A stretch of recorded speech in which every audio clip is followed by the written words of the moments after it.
Welcome back to my channel. My name is Tia Shakira and welcome to my channel. So this is my review page. So this is Tia Shakira Reviews, where I review TV shows and movies. Mostly movies though, but TV shows too, okay? So this is my page for my reviews. So if you want to check out my page where I vlog and do unpopular opinions and review food, you can go check that out. It'll be linked in the description below, and it'll be right here for you guys to see. So yeah, I'm so excited because this is the new year, y'all. I'm recording the intro January 3rd. Because I didn't like my intro to begin with, so I'm redoing it. But what's gonna happen is I'm gonna switch clothes and scenery, and then in a little bit I'll switch back to this, y'all. But yeah, I'm back. I used to do this on my channel, but then I stopped doing it for a while. But I want to pick it back up, but I don't want to do it on my main page, so I decided to use my backup page that I have for it. So yeah, let's get into the video because I'm ready. Is you ready?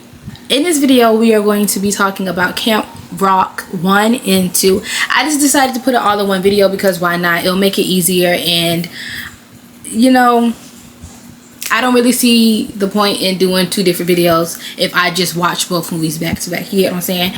Let's talk about it. So let's get into it. For anyone with a future on the stage, there's only one place to spend the summer. You're going to Camp Rock! And to get in, they've got to bring the moves. I love your hands up! The sound. Wow, she's amazing. And the look. Which color? They're exactly the same. So you see my dilemma. But it's best to leave behind Star phenol Shane Gray needs to clean up his act. the attitude. I don't want to waste my summer at some camp. Hey man, we used to love this place. Hey! Both got classes to teach. Yours starts in 5. In a place where your friends are your competition. This is not amateur night. There's a difference between standing out How long did you think you could keep your little secret? and standing alone. I have no choice. I've got to ban you from the rest of camp activities. It's just for once, I just wanted to fit in and be popular. No, just once. You know what it's like to feel so in the dark. I heard this girl singing, and it kind of reminded me of the music that I liked. Hello? Who's in here? From Disney Channel comes a story about finding your sound and raising your voice. That's the song. Starring Joe, Kevin, and Nick Jonas. Much better. And introducing Demi Lovato with Megan Jet Martin and Allison Stone. It's Disney Channel's most rockin' original movie yet. Camp Rock premieres Friday, June 20th at 8, 7 Central. In the beginning of the movie, we meet Mitchie, which is played by Demi Lovato. I'm only saying that because I know who she is. I'm not gonna say everybody's real name because no shade, I don't know everybody. So yeah, if I say who they're played by, it's because I know them. Sorry, but she's a girl who has been dreaming of going to Camp Rock basically her whole life. She would like literally put pamphlets in her mom and dad's stuff in hopes that they see them and be like, Mitchie, you're going to Camp Rock. Okay, so she puts a pamphlet in her mom's stuff. I'm sorry, I can't remember exactly where she put it, but it was somewhere in the kitchen. So she put it in the kitchen somewhere. Her mom brought it to her attention at breakfast that day when she had woke up. Her mom tells her that they won't be able to afford Camp Rock due to other stuff like their businesses and stuff like that, because her mom is a cook and she's opened up a business and is thriving right now. So that's what that's what all their money is going to, which is like, you know what I mean? Like, you gotta,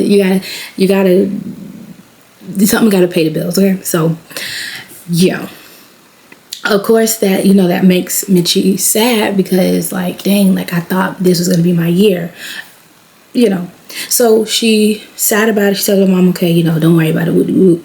She gets to school. Her friend, walks up to her, oh, summertime, we in here. Her friend asked her, like, so what did your mom say about Camp Rock? And she's like, my mom said it's a no deal for this year. And the friend is like, oh, dang. So, yeah. After school, when Mitchie gets home, her parents, try to play it off like, oh, we're having burgers tonight. And they see how sad Mitchie is. And her dad was like, oh, I can't take this. Tell her what the big news. And the mom was like, Mitchie, you're going to Camp Rock. And Mitchie started screaming like, yay. So Connie, that's her mom's name, Connie, which is, I don't know her name in real life, but her name to me is Teresa, and that is you know, Alex's mom. Okay. They were able to afford to go to Camp Rock because Connie picked up a summer job being the cook at the summer camp. My thing is though, how did she get the job so fast? Like, what calls was made while Demi was at school? Sorry, I did not mean to call her Demi. I'm gonna call her Mitchie. I literally, my notes don't even say Demi, so I don't even know why I called her Demi. But whatever. But she, like, you're at school for what, like 6 hours, is it? I'm 25. I haven't been to school in forever. I think it's 7 hours. In the 6-7 hours, she applied and got a phone call, or like what? I want to know. I'm sorry, but I want to know, because how do you land a job that fast within hours? Like, tell me your secret, Connie, okay? Because yeah, I have a job right now, but how you getting a job that you like in the matter of 6 to 7, 8 hours? That's what I want to know. Let me know, okay? Because so when they finally pull up to Camp Rock, Mitchie is looking around from the car, and her eyes lands on this limo. And at the limo, there's a limo driver opening up the door. The person gets out, and we see Tess. Me personally, I feel like, why is this rich girl, because that's what she's supposed to be rich, because her mama is who her mama is. Why is she, don't come for me when I say this, but why is she at a camp like Camp Rock? Like, you would think, and this is kind of like a spoiler to Camp Rock 2, you would think that she would be at a camp like Camp Star before she be at a camp like Camp Rock. And don't tell me that there ain't no other camp like Camp Star, because no. I know for a fact that Camp Rock is not the only camp, okay? So yeah, it doesn't make no sense why a girl as bougie in this, that, and the third is at Camp Rock. And she cares about what your parents do. She cares about like status and wealth and all that. So why is she at Camp Rock? But whatever. So at this point, Mitchie is out of her car, and she runs into a girl named Caitlin, which is played by Allison Stoner. And Caitlin is like, you probably wonder who that mystery girl is, because she basically, I mean, she's seeing her like fanned out over the girl, don't even know the girl. But Caitlin then goes to tell her that, oh, that's Tessa Tyler, and then her mom is TJ Tyler, and Mitchie is like, the TJ Tyler, this, that, and the third. But let me know if I'm wrong, because I totally understand that some famous people don't show their kids, but me personally, TJ Tyler is like, Mitchie made it seem like TJ Tyler is like so amazing and wonderful, and a wonderful star, and like the it girl or whatever. Why she didn't know that Tessa was TJ's daughter? You get what I'm saying? Like, I don't know. And maybe TJ just didn't show off Tess like that. Did I call her Tesla? Tess. Maybe she didn't show her like that or whatever. I don't know. But I just feel like she should have known if she knew who TJ was. But that's neither here or there, because you know, some famous people really don't be wanting their kids in the spotlight. So maybe that's what it was. Me personally, I find it hard to believe, because Tess cares so much about status. Like, that is her personality. Like, that's what she wants to know. What do you have to offer her to be in her friend group? You know what I mean? Okay, so after running into Tess and Caitlin, we then skip scenes to Connect 3, which just happens to be the Jonas Brothers. But my thing is, why didn't the whole group Connect 3 stay at camp? Like, why was it only Shane? Like, I think that was weird. Like, I feel like I would have, I mean, granted, I don't remember how I felt when the movie came out. I feel like when Camp Rock came out, which I guess I should have told y'all the year it came out. It came out in 2008, sorry guys. But 2008, I think I was in Maine. Yeah, I think I was in Maine when this movie came out. Was I? This movie came out when I was 7. I don't know. I think it came out when I was in Maine. So I know I really wasn't like harping on the fact that they all didn't stay. But now I'm like, why didn't they all stay? I wonder why they didn't just come as the Jonas Brothers instead of Connect 3. Like, I feel like But I guess also now that I'm thinking about it, because I watched the movie, them being Connect 3 plays into the plot of the movie. Hopefully I remember to talk about that, because I didn't type that up. So hopefully I remember to talk about that, because I don't want to. Oh, I pray I remember to talk about that. I feel like it would have made more sense for them just to be the Jonas Brothers, Nick, Kevin, and Joe. You know what I mean? Instead of Connect 3, because you got Shane and Nate and Jason. Like, what? After getting to see Connect 3 and learning a little bit about them, we come back to Mitchie with her mom working in the kitchen.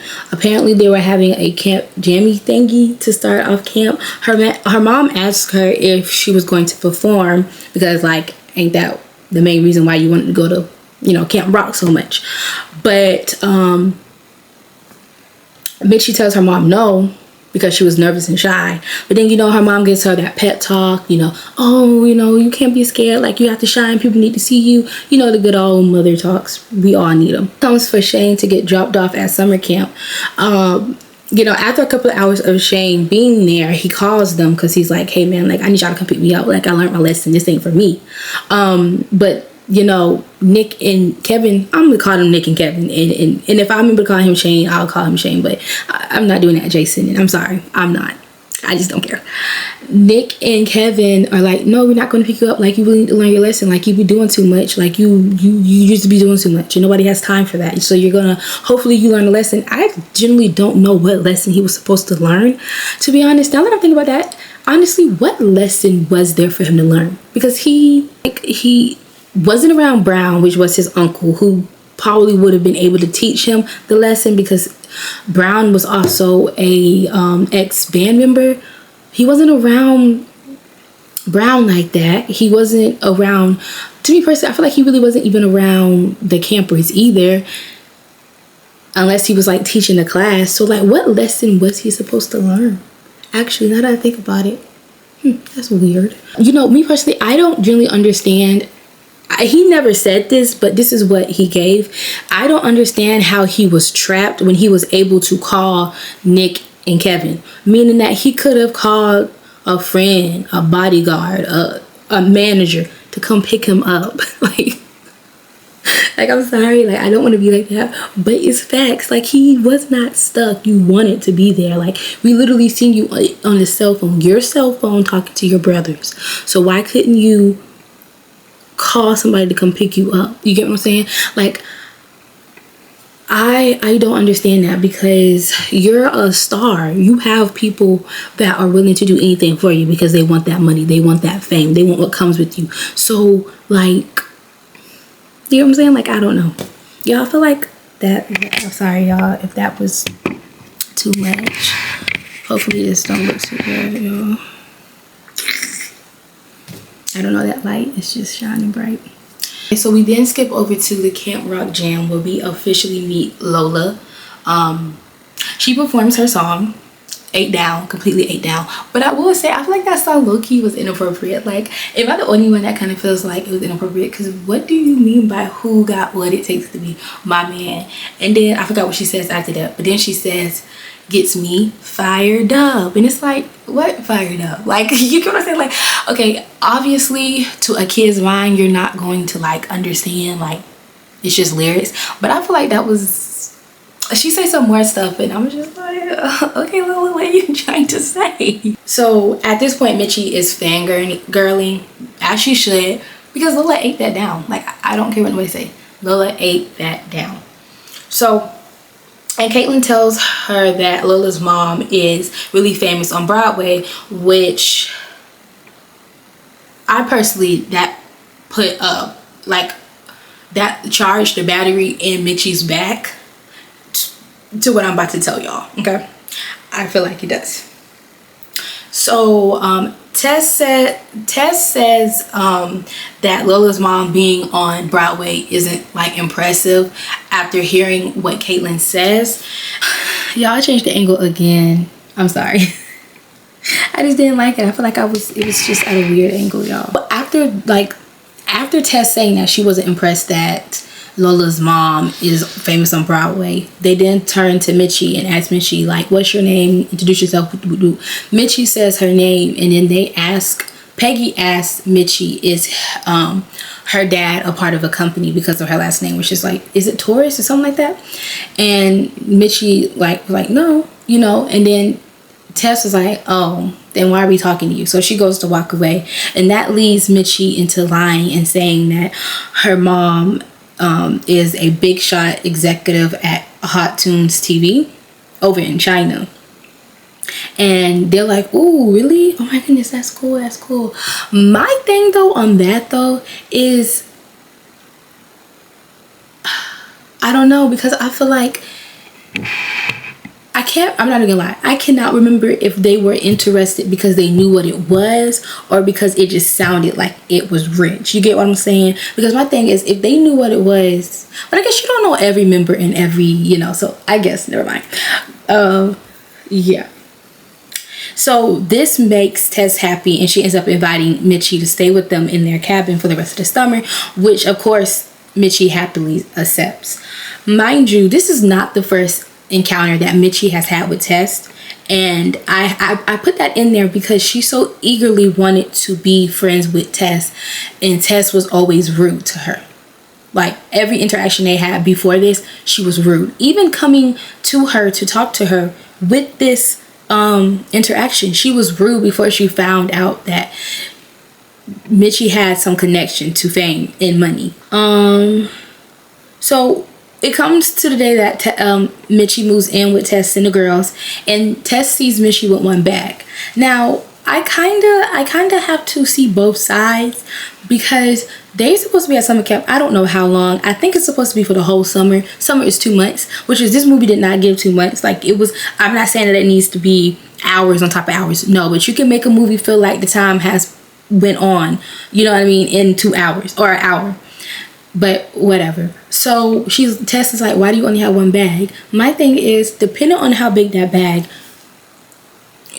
shoot, you don't need to bring too many bags, baby, because you get what I'm saying? Like, I feel like if you have a big enough duffel bag, that goes a long way. But again, if the summer camp is supposed to be for 2 months, you're gonna have to at some point wash clothes. And also, I don't get, like, I don't know, because even then I wrote that like you might change clothes throughout the day, but honestly that's not realistic, because I've been in summer camp. I've been to 2 summer camps. Okay, one summer camp was a Camp Defy. It was like say no to drugs type of thing, and then the other camp that I went to, it was a diabetes camp. We were not going and changing clothes like this was a fashion show. We literally showered and went to bed, and then woke up, put on clothes, and went on to do the activities of the day. There was no, oh, go and change. Even when we got in the water, it was kind of just like a, that's it. Like literally that's it. Like there's no changing clothes. You're just gonna walk around wet until you dry off. Like I literally cannot remember them being like, oh, you know, go take a bath, go shower, go change clothes, you're about to go eat. No, I do not remember. Okay, so the last thing I was on before my camera was about to die was the changing clothes and going to eat thing. So I'm not really understanding why Tess tried to make a big deal out of Mitchie only having one bag. Again, I'm not gonna lie, I didn't see the size of the bag, but like, to be honest, I don't know if I'm supposed to say this later or not, but I'm just gonna say it now, and I'll probably say it again later.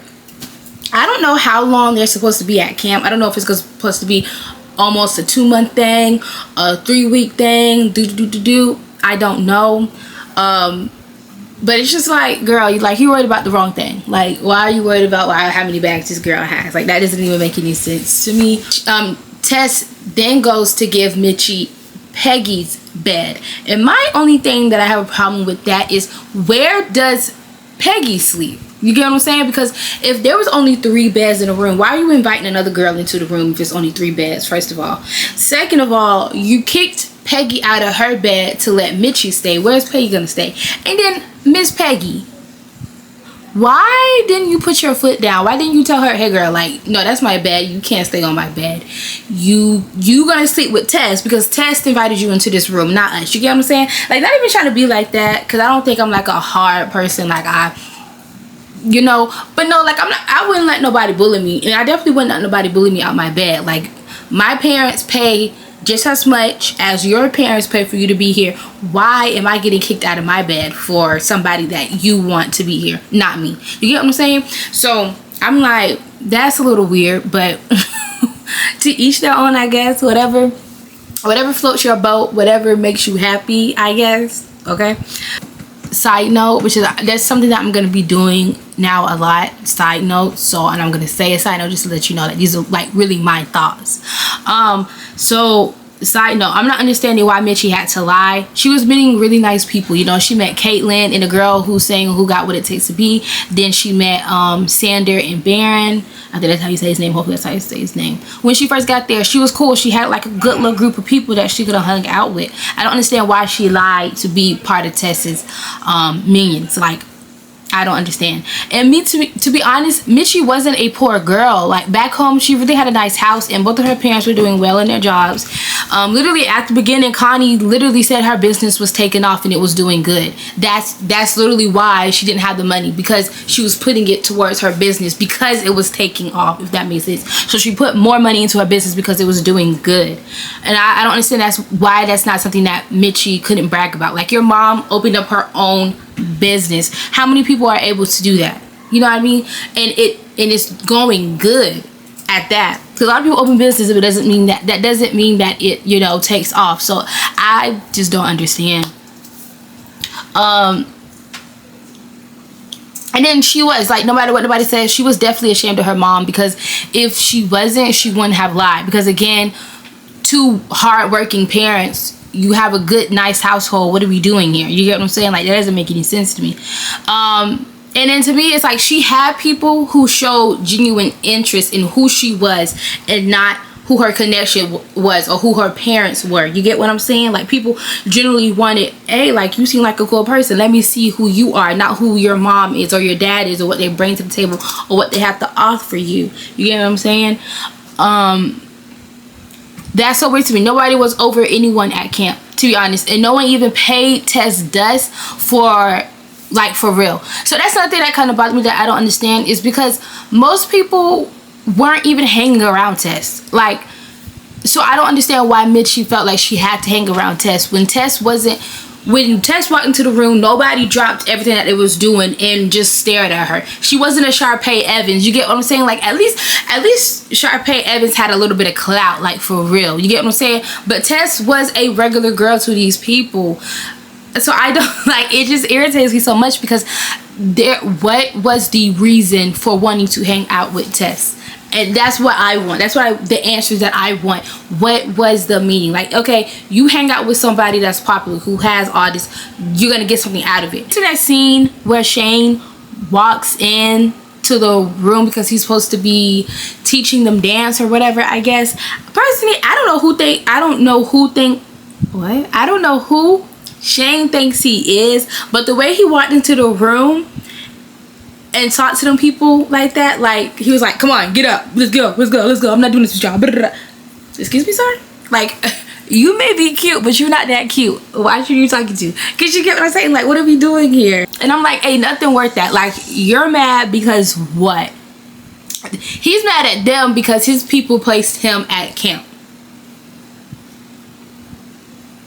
How you mad at them because your people placed you at camp? That don't make no sense to me. Like, fix your attitude. And it's like, also, I feel like people really, until it was written in that part, people really didn't treat him like he was a celebrity. So it's like, watch yourself, because you're around regular people doing regular people things. We don't see you as a celebrity. Literally, all the extras saw him as a celebrity. So, calm down. I know this is gonna be like, girl, what? But I really feel like I need to say this, because musicals kind of get on my nerves when they do this, though. Because first of all, he didn't even teach them really. He just started dancing and they copied him. But my thing is, how did they learn the steps and he did not teach? He was not teaching them. You get what I'm saying? Like, if that makes sense. He was like, all right, come on, let's go. And he started. And they just started right on beat. And my thing is, it wasn't like he did it and then they copied him. They were all in sync doing it at the same doggone time. So how This was their first class of camp. How? I don't understand. This is the one thing that I do want to point out about the class, the dance class. My thing is, this is camp, right? And not saying that you do not take classes, because I went to 2 camps. We did go to, I wouldn't say class, but we did activities. I would call it activities, right? But okay, so why is, and let me know if I'm wrong, because I feel like with this type of camp, it should kind of be what you want to do is where you go. You get what I'm saying? Like, they shouldn't put you on a schedule where you have to do this, that, and the third, and it has nothing to do with what you want to do. You know, because this is a music camp, right? A musical camp, a arts camp, I would like to assume. A camp of arts, right? Within music. Me personally, unless he was like, yes, I want to do that. Why was a drummer in dance class? You get what I'm saying? Like, am I wrong for that? Like, let me know, because personally, I don't understand. Me personally, if I was going to a camp like this, I would not want to be in a dance class if I'm a drummer. What drummer do you know is drumming and dancing on stage? Like, and that's not to, like, and I'm so serious. Like, no, they're drumming. Like, I could see if you want to be a singer, yeah, you need to learn how to dance too, because you gotta keep your audience entertained. So you can't just be up there standing and singing, or sitting and singing. You gotta be in it. You get what I'm saying? So I get that, but I don't get a drummer being in dance class. Okay, whatever. But then the drummer falls. I think it was Test's fault that he fell, but I could be wrong. The drummer falls. Test makes some laying behind joke, like, ooh, talk about jumping to the beat of your own beat, something like that. But it's like, she needs that, and she needs that from everybody. You get what I'm saying? But I don't understand why nobody really called her out. Like, I want to see a movie where the bully gets called out more. Not saying that they're gonna change, but like, you can call somebody out whether they change or not, and I want to see that, because, girl, you can't even. You know what? I'm gonna save it for later. I'm gonna clock her tea later, because it needs to be clocked. Okay. So after dance class, we get to breakfast, which is, I think, is weird, because excuse me, there's no way I'm going to be dancing before I eat. Now, I'm not a dancer. I didn't grow up dancing. So I don't know what the requirements are. Maybe it's like swimming. You're not supposed to eat and then go swimming. So maybe dancing is like that. I don't know. But for me, I need to eat first. Then give me 20 to 30 minutes, and then I'm gonna go dance. But I'm not about to just go dance on an empty stomach. No, I don't even think that's good, because where does your energy come from? Mind you, this is morning time. Straight off sleep, you're going to dance. Okay. But anyway, so they're eating breakfast, sorry. But anyways, but Connie comes over because she sees Mitchie, which is, Connie is Mitchie's mom. I don't know if I ever actually said that. Hopefully I did. But yeah, so Mitchie, Connie comes over because she wants to meet Mitchie's friends, which is kind of, I mean, that's normal. I mean, I feel like Mitchie should have thought about that before she decided to lie, because if your mom, I know if I saw my daughter or my son with his friends, and I never met them, even if I met them, but if I never met them, I'm gonna go over there and speak, because I want to know who was around my kids, that should be every parent. So, but Connie goes over there. She doesn't introduce herself as Mitchie's mom, which I think is kind of weird now that I'm thinking about it, because it's like, as a grown-up, you're walking over to teenagers, young adults, or whatever you want to call them, and you're just talking. You're just like, oh, Mitchie, I want to meet your friends. I mean, it's kind of common sense, but some people are a little slow, but whatever. Yeah, she's like, oh, I just want to meet your friends, so she talks to them. They talk a little bit, and then Connie ends up leaving. And then when Connie leaves, I think it was Peggy was like, oh, please tell me, like, how do you know her, if you know her? And Mitchie is like, oh yeah, I know her. She is a famous cook. She's a chef, and she's cooked for a lot of people, famous people. And Elena, I think that's her name. Elena is like, oh my goodness, so you mean to tell me that these eggs were the same eggs that, I would just say, like, freaking Beyonce ate? And so yeah, Like, that genuinely pissed me off because Mitchie hyped up her own mom, right? She was like, oh yeah, she's a famous cook. She don't cook for everybody. Yeah, you do. But she couldn't be your mom. You get what I'm saying? Like, I don't understand that. That didn't make any sense. So like, my thing is, why couldn't she just say that? Why couldn't she halfway lie? Not say that you should be lying, but why couldn't she halfway lie? Like, why did she have to say, oh, my mom works at, you know, executive she has a executive position at a office in China? Why couldn't she just say, oh yeah, my mom is a world famous cook. She's cooks for a lot of people. She's cooked for Beyonce. She's cooked for,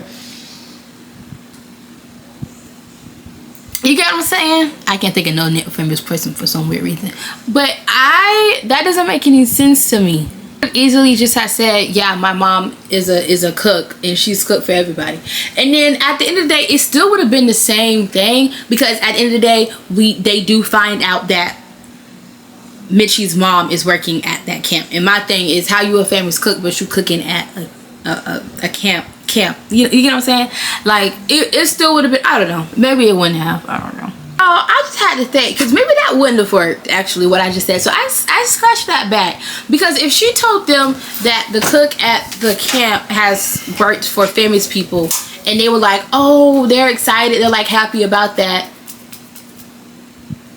I don't know, actually, now that I think about it, because they were excited. So it's like, she could have said that that her mom worked for famous people. I don't know if if they would have looked at it differently if she would have said, yeah, my mom is a cook but she's worked for famous people. Or would they have been like, oh, I don't know. Because they weren't mad, they weren't disgusted, they weren't interested, but they weren't not interested. You get what I'm saying? Like, they thought it was cool, but they got over it quickly because they can't benefit from it, I guess. I don't know, y'all. I don't know. But after that, we get to the campfire scene where Tess and the girls are singing. And the only thing I have to say about this part is Mitchie lied just to stand in the background and be a background singer for someone who can't even sing as good as her. That's genuinely crazy to me. And the fact that she's supposed to be this amazing singer that she needs background singers for is wild to me, because Peggy sang better than her. I don't really know too much about Ella. I don't care to know if she could sing, but the people who had their own solo could sing better than Tess. But for some weird reason, Tess was the main mean girl out of the other two girls, the other PLCs. And yes, I'm saying it because it's true. They put Tess as the main mean girl instead of Peggy, who was actually a great singer, or Ella, who honestly I don't know if she could sing or not. But my thing is, if they put Tess up there, they could have put Ella up there. They could have put Peggy for the main mean girl. But whatever, it still stands. Mitchie sung better than Tess, but wanted to be a background singer. Why? That doesn't make any sense to me. This is a side note, which is, I feel like I should have said it earlier, but I don't know why I didn't write it down.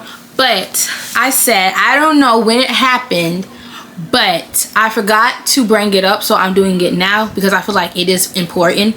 Earlier in the movie, Mitchie was in the kitchen and Shane comes in to complain about why his food didn't meet his dietary demands, because apparently he, you know, food can't touch, okay, basically.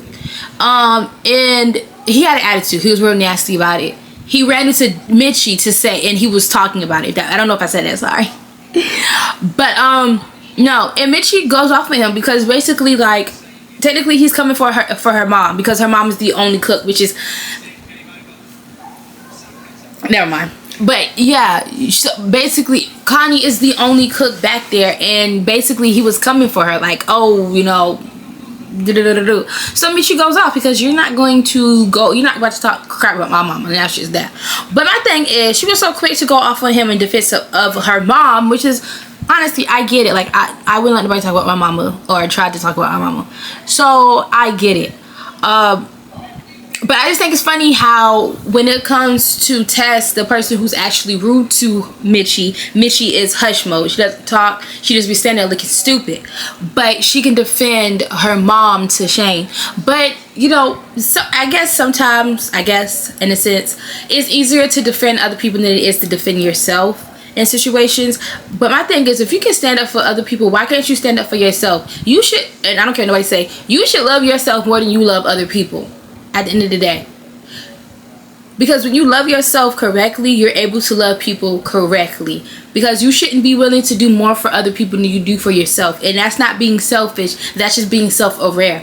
Because there are times that people might take advantage of you because they see that you care about them more than they care about you. So no, I don't like that she was so quick to defend her mom but not defend herself, when in actuality, like, if Shane really had like dietary problems, like he needed his, like if it was just like oh, my macaroni can't touch my baked beans, boy shut up, you get what I'm saying? But if it's like he's allergic to some stuff, he needed to go off, because like, hey man, I'm allergic to this, I'm allergic to that. If I eat this, it's going to affect my stomach. If I even smell that, it's going to affect my body.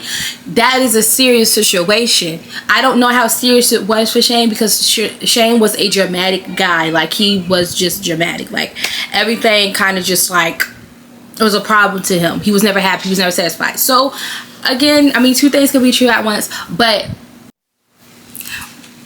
yeah, I just thought that was useful to add. After we leave the scene with Shane and Mitchie, we go to the kitchen, where I am assuming they are eating lunch at this time. And we see Mitchie with Caitlyn and the other people. Tess and her girls are walking by when Tess trips over Caitlyn's foot. Now, I'm not here to argue whether whose fault that was on Tess tripping, because me personally, I don't think it was Caitlyn's fault. But that's just me, because me personally, I'm looking everywhere. Like, you get what I'm saying? Like, I'm gonna look and make sure nothing's like, but that's just me. So again, I'm not here to say whose fault it is, because some people are not self-aware. Some people are not just even self-aware. Some people are not aware of their surroundings, and they don't really care too much about their surroundings. So again, it really just determines on who you think is wrong, because some people, and I can understand why you would think Caitlyn would be wrong, because why do you have your foot all out in the aisle? You know what I mean? Like, you know, people have to walk by, and it's like, you don't know what people, you get what I'm saying? So again, I'm not here to argue, because I see both sides. I don't think Caitlyn was wrong, but I don't think Caitlyn was not wrong. But I do think the way Tess acted was wrong. So Tess trips over Caitlyn's foot. So that leads them to kind of, you know, go back and forth a little bit until Tess pours her spaghetti on her dry behind spaghetti noodles onto Caitlyn. And I want to make it clear, she pours it on her. So that makes Caitlyn throw hers back on Tess, because like, who do you think like, it was never that serious. Honestly, Tess tripping over Caitlyn's foot was never that serious, you know what I mean? So Caitlyn's like, yeah, I'm a throw mine on you. So that kind of leads to a food fight. The camp director, which is Brown, that's the only time I actually say his name, because honestly, I did not like him. So he's camp director, okay? I don't care. Brown equals camp director, okay? The camp director steps in and stops it. But honestly, I'm like, when did he walk in? When did he come into the building? Was he always in the building? Why is it that he only saw what Caitlyn did and not what led up to it? And also, I don't really understand, because like, I'm probably kind of, you know, okay, let me leave it to after. Okay, yeah, but when did he walk in though? And I asked that because the director asked who was the first person to throw the food. And Caitlyn was like, well, technically me, which technically she was the first person to throw food. Because like I said, Tess poured her food onto Caitlyn because Caitlyn was sitting down. Caitlyn threw her food onto Tess. So technically Caitlyn did throw the first, but my thing is, she didn't just throw it just because she was like, hey, freak it, I don't want this food. No, that's not why it happened. So I'm like, you know, me personally, I think it's very weird that the camp director didn't, I feel like he didn't do his job. He didn't do his job any justice, because like, you're not even gonna ask what made her, even if she did, which technically she did, even if Caitlyn did throw her food first, why did you throw it? You know what I'm saying? Like, why did you throw it? We have to understand that. We can't just go past that. And it's like, he was just like, oh, okay, you threw it. Okay, you got lunch, basically lunch detention. You got lunch cleanup, basically. But like, I just feel like they need a person directly for disciplinary, because he said he doesn't want to deal with that. That's cool. Don't deal with it. You need to hire somebody who is willing to deal with it, because honestly, it's not fair. I don't care how much money Tess puts into the camp. If you're gonna treat everybody like crap, then Tess is the only person that needs to be at the camp, because like, no. And then my thing is, because Caitlyn made it very known that this was not her first year at Camp Rock with Tess. She made it very known that she made it very known that she has known Tess for a couple of years, meaning that this is not this is Demi's, this is Mitchie's first year, but this is not Caitlyn or Tess or any of the other people's first year. So my thing is, Brown, why are you acting as if Tess is not a problem? Do you get what I'm saying? Everybody see it but you, because she her mom gives money, donates money. Like, I don't really understand that. And I say that because I just, me personally, Caitlyn got in trouble, but that was it. And my thing is, and this is not because I don't like Tess, even though I don't like Tess, but my thing is, at the end of the day, when I know this is not school, but if we're gonna give out punishment and basically lunch detention, you need to handle it like you would a school. That's how I feel. So Tess would have gotten in trouble too, but he didn't do his job right, so of course she wasn't gonna get in trouble. But I didn't like that, because at the end of the day, even if Caitlyn did throw her food, Tess, you were throwing food with her also. So therefore, you need to get punished too, because you could have walked away. In the beginning, she could have walked away. There was literally no need for her to pour anything like that, her food, onto Caitlyn, when Caitlyn did not do anything to her. You get what I'm saying? Like, literally the whole thing started because of Tess. Caitlyn did not say anything to her. She didn't look at her. She didn't bother her. She didn't even know she was in a building until Tess made it a problem. So I don't understand why Tess was not given any type of disciplinary when it came to that.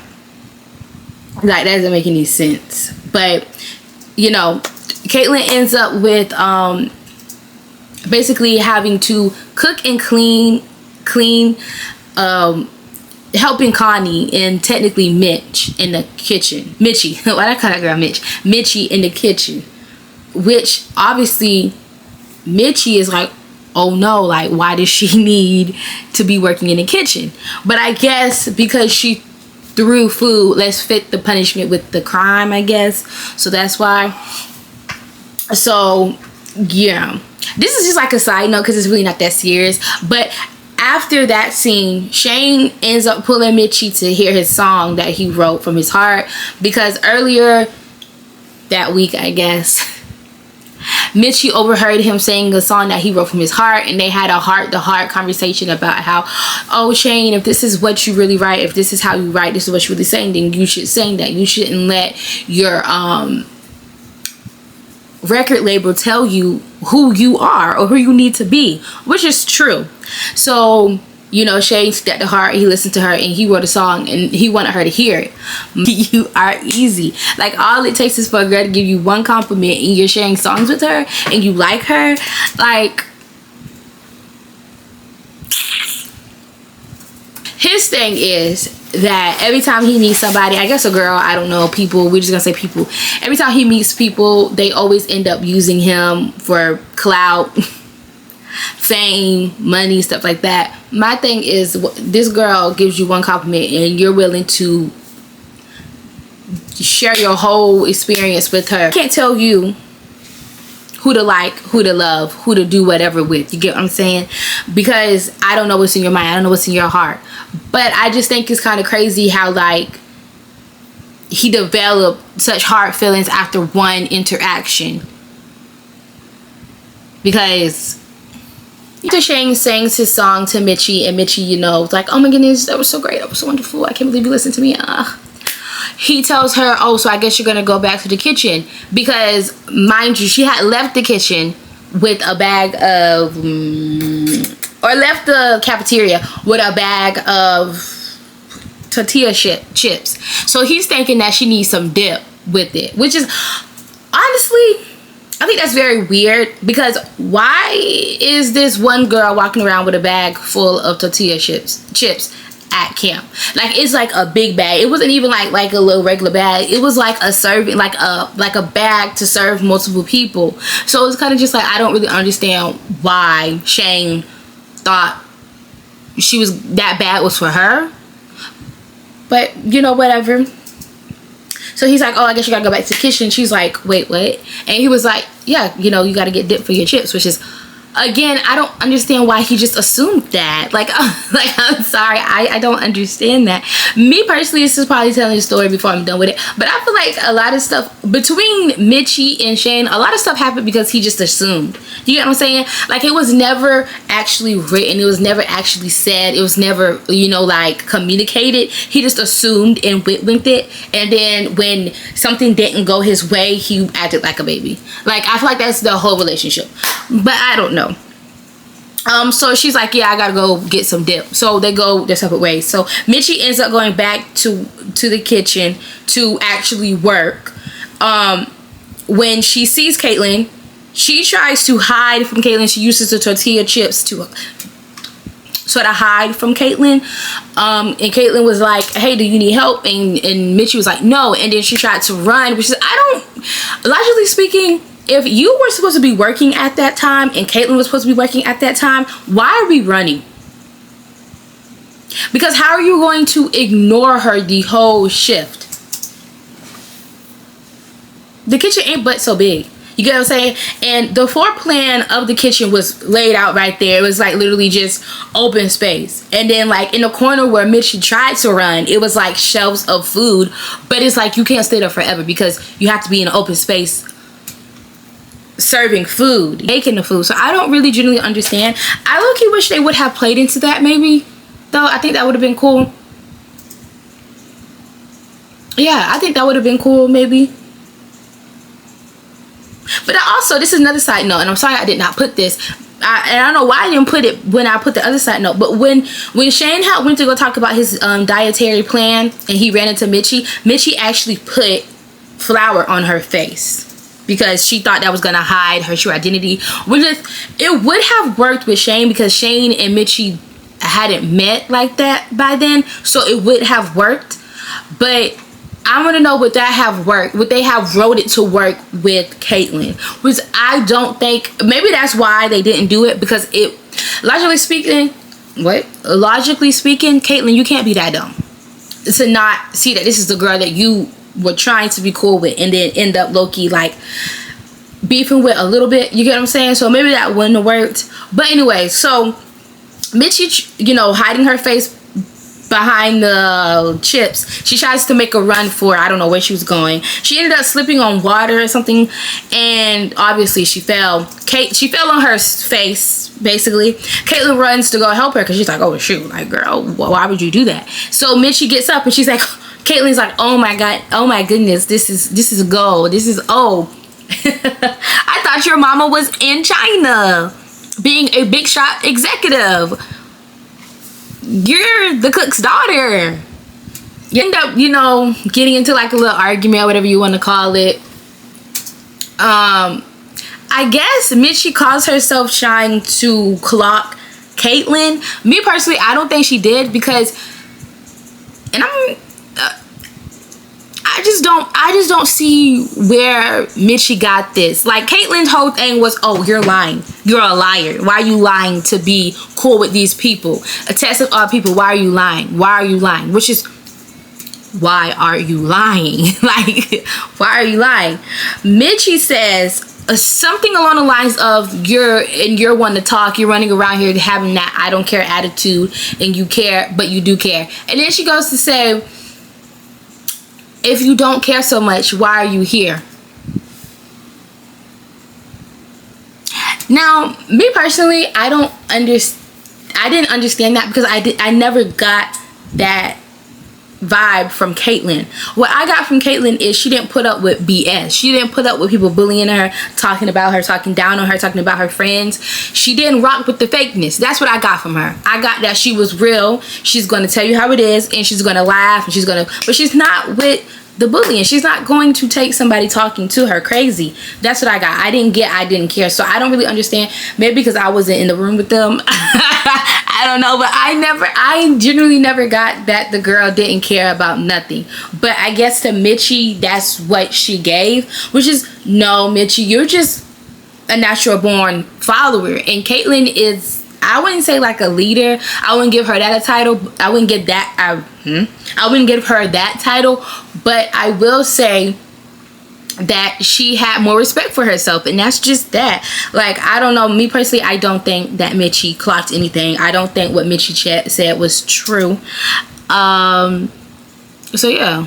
And this is just like a side note, because I'm not gonna talk too much about this, but after Mitchie and Caitlyn get into it, Mitchie leaves, and I'm gonna say it's the next day, I'm gonna assume, just because they're in the cafeteria. And to be honest, we're not gonna show them eating dinner. Like, they're just not. They never even showed them, which is so crazy to me, they never even showed them like going to sleep or anything like that, which I think would have been a really good scene to show, even if it was between Tess and the girls in their room, or it was, you know, something. I think that would have been really cool to see, because this is a camp movie, and a lot of bonding and stuff happens inside the cabin. Mind you, I've been to camp, so I know. But I guess if they would have shown, because Mitchie did live in a cabin with Tess and her girls, so it wouldn't have worked out in the way that they wanted to if there would have been some bonding. But I don't know, because Tess is opportunist, and Tess gives, I don't want to be cool with you at all. I just want you to give me what you have. But I think that it still could have worked, Tess with her attitude not wanting to join in, but like Mitchie and Peggy and Ella bonding. I think it would have been cool to see them have a little scene with them in the cabin, just bonding and talking about whatever, even if that involves Mitchie lying about what her mom does. Like, I think that would have been cool to add on more to the lie, because honestly, the way that they tried to make it seem as if this girl just went on a whole tangent lying every chance she got. Don't get me wrong, she did lie, but it wasn't like every day she was like, oh yeah, my mom did this, my mom. She said it like one, maybe twice, and that was it. And it wasn't brought up again really until Tess clocked her tea, because Tess ends up clocking her tea. But like, I feel like it should have been a more ongoing thing that was talked about. You get what I'm saying? Because that is the plot of the movie. Her lying about who she is the doggone plot of the movie. But I will talk about that more when I get into Camp Rock 2. I have to, because I have to, yeah. But the side note, because I'm just yapping. The side note is Tess walking around with a magazine with Shane on the cover of the magazine, trying to see if she was a perfect match for Shane.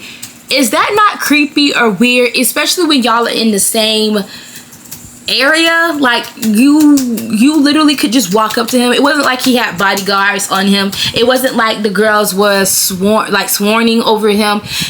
Several opportunities to just talk to the man and see if y'all vibe, but you go into a magazine. And then my thing is, that would have been a good scene for in the cabin, a late night, the girls talking, oh, I'm doing a magazine, I'm reading this magazine, let's see if I'm Shane's type. That would have been cool. That would have been good, right? But no, she's walking around broad daylight with the magazine checking off, oh yeah, I'm definitely his type. Is that not weird? Is that not... Like, to me personally, why not just try to actually have a conversation with this man? If you have a perfectly good opportunity, it's not like he's off limits to you. You get what I'm saying? Like, I don't know, I just think that was kind of weird, but you know, whatever. Okay, so while they are eating in the cafeteria, Tess tells them tells the girls to wear white shorts with a white shirt and a green jacket, but she doesn't show up in the next scene with the same thing on. But me personally, Tess wearing the same stuff as them, I don't understand why they were so pressed. Like, let's be for real, I would have been surprised if she showed up in the same outfit. Y'all are her background singers. Y'all literally, even if she never directly said y'all are my background singers, the way that y'all are so in the background of her performance shows you what you are. It's not like she's right here and then y'all are right here, or even like scenes with the Jonas Brothers when they're singing. It's not, they're all equal. Or even if Joe, because I do think Joe is a little, you know, I feel like Nick and Kevin is like right here, and then Joe is like right here. It's not equal, but it's better than what Tess had them girls doing, I'll tell you that much. But yeah, me personally, I don't understand why they were so pressed about that, because I know that's not the first time that she has not told them what to wear and didn't show up in that same outfit. But one thing that really, like, I'm confused, and Mitchie have the exact same outfit. The exact same outfit. Even with their first performance, when Mitchie realized that, oh dang, I'm just a background singer. How did Mitchie have the same outfit? How? And I know you can't answer every single question in a movie, but I feel like some things you just can't overlook. And again, I really wish that we would have seen them more in the cabin, because I feel like cabin life plays so much into camp.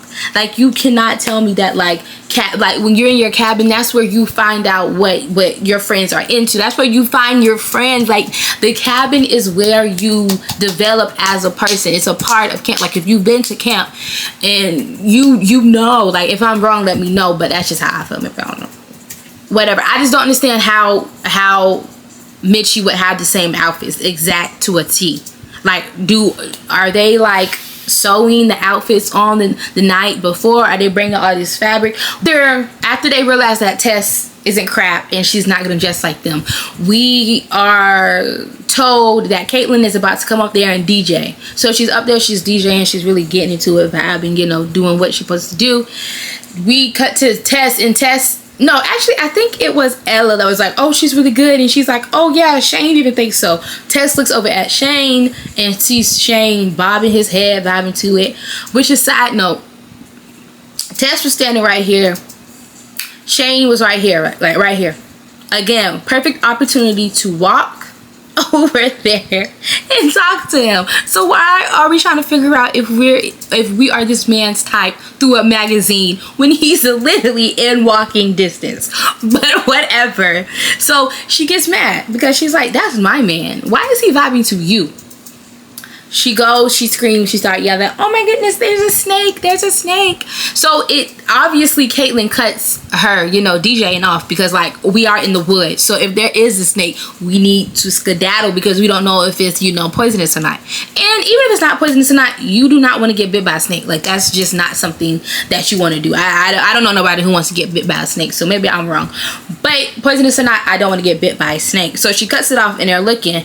Turns out it's literally just a plug. So Caitlyn, she goes off. She's like, you're so like, you don't want nobody else to have a spotlight. Why are you like this? Like, that's not why everybody can shine, which is true. Like, I don't know. It's true. So then the only thing Tess could say was the whatever major loser, which is, I don't know, she ate with that one. When I used to watch this movie, I used to be like, hey, you know, like, because like, she ate at the time. Now that's lame. Like, it is lame. But back then, y'all know y'all was eating that up too. Like, you know y'all was eating that up too, because who would have thought of that? But Mitchie, after Tess says, you know, does this, Caitlyn asked, like, what does that mean? And then Ella was like, it means whatever made you loser. And then Mitchie, I guess she thought she was trying to fix her relationship with Caitlyn, help Caitlyn so she doesn't snitch on her, rat her out. I don't know. But Mitchie was like, wow, Tess, that's so middle school or something like that. And everybody's like, oh, which is like, what? Like, it was so cringe because Mitchie did not eat. Like, yes, it is middle school. Don't get me wrong, it is middle school. But the way they try to make it seem as if, like, Mitchie said, like, she ate her up, she did not. Anybody could have said that. But anyways, my thing is with that situation, it's like, okay, cool, Mitchie, you're finally sticking up for somebody, I guess. But me personally, if you're gonna go right after that person and still sleep in the same cabin as them and still be under their butt, what is the point? Like, she literally stuck up for Caitlyn just to turn around and walk right after them. Why didn't you just stay right there with Caitlyn then? And went to go back living with your mama in the cabin like it should have been. You get what I'm saying? Like, my thing is, if you are, I don't care.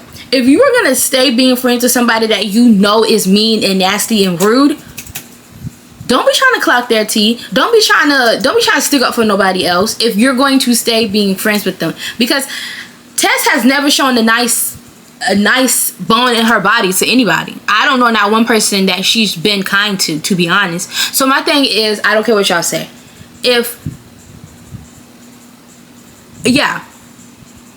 Because no, what's the point of sticking up for somebody, trying to be nice to somebody, showing somebody that you can be nice and that you're not a minion of Tess, if you're just gonna go and still be friends with them?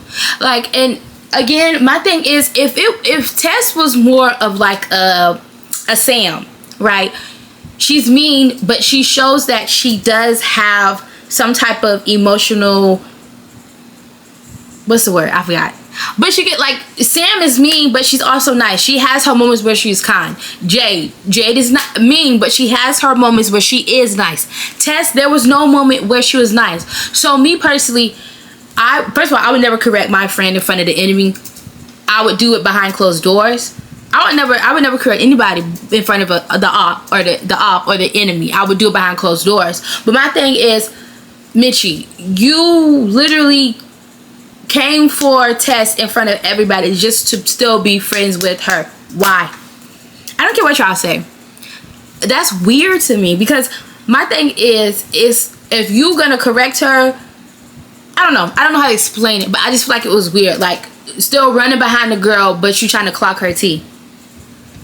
That's weird. And again, it's not like Tess was like, okay, you're rude in that moment, but you do have your you do have your times where you're nice and you're sweet and you're loving, but them times you just be messing up. No, Tess is rude to everybody. Tess is rude to Peggy and the other girl, Ella. So it's like, it was just pointless. I don't think she ate, because, like, what are we doing? Like, you're still going to be cool with her. I wouldn't say friends, but you're still going to be cool with her.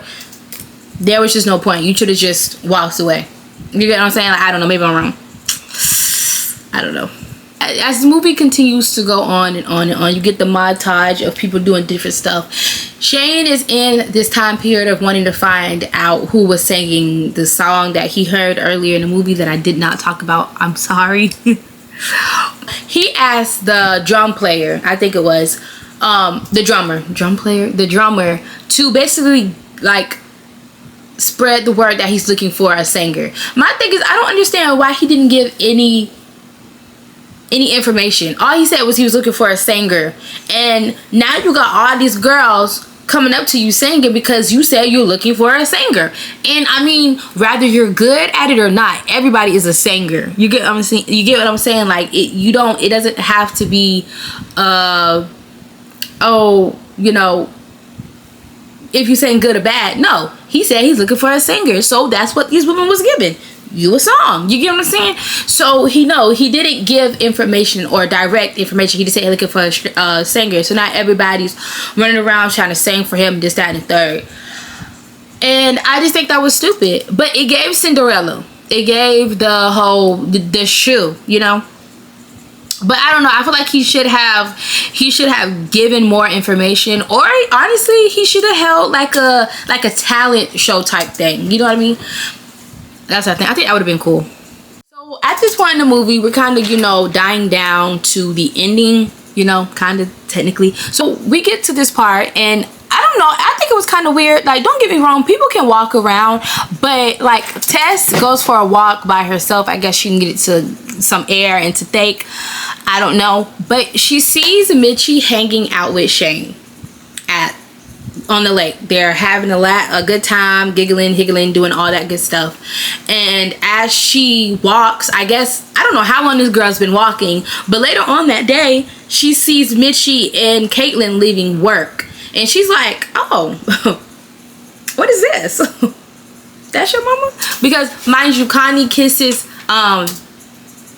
Mitchie. And I don't at me, but I think Mitchie like says, okay mom, I love you, something like that, which would make sense. But so later on, literally still the same day, I do believe, Connect 3 performs because Nick and Kevin are back. Like, they're actually in like a part of camp now, so they perform and at the beach jam, or something, call it. And for some weird reason, after, they're all sitting around chit-chatting like, oh my goodness, the performance was so cool, yeah, I love it, oh my goodness. Tess decides that that's the time that she's gonna call Mitchie out for like what her mom really does, and she, you know, clogs her tea. But one thing that I did not like about that scene was Tess trying to make Mitchie feel bad because how she got to camp. I feel like I literally put the way I would have dragged Tess across the sand is crazy. Because first off, who is she telling to shut up? Because she tried to tell Caitlin to shut up, but like, who are you telling to shut up? Because it ain't me. And then second, who tea is she trying to clock? Because it isn't Mitchie's. Like, okay, her mom works and her mom cooks for y'all, and Mitchie helps. Okay, cool. Like, and I get it, she lied. Okay, that's one thing. Like, why would you lie about what your mom does? That's one thing to say. But the way she's like, oh yeah, your mom is just a cook and that's why you here. This is the only reason why you're here is because your mom is cooking. Okay, what so?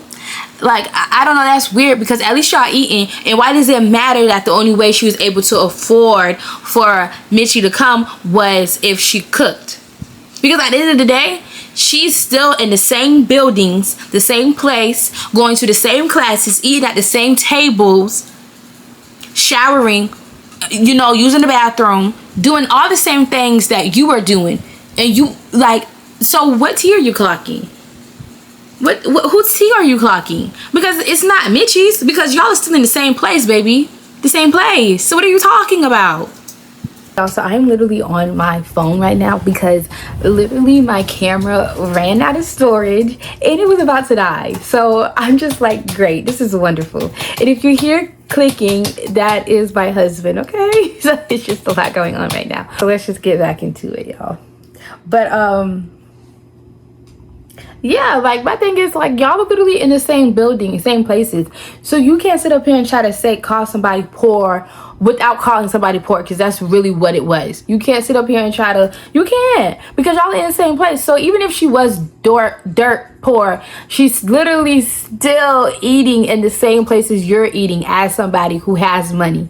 So honestly, I feel like she won more than Tess did, because how you got this status because you're a mama and you got all this money, but you in the same place as somebody who can't even afford to come here off just money. You get what I'm saying? Like, I don't know, like, I don't know. And then honestly, like, don't get me wrong, I get the girl lied. Like, don't get me wrong, I get she lied. But my thing is, if it was literally only about her lying, I would have been with Tess. I would have been on Tess' side, because like, why are we lying? Like, seriously, why are we sitting here lying at our big ages?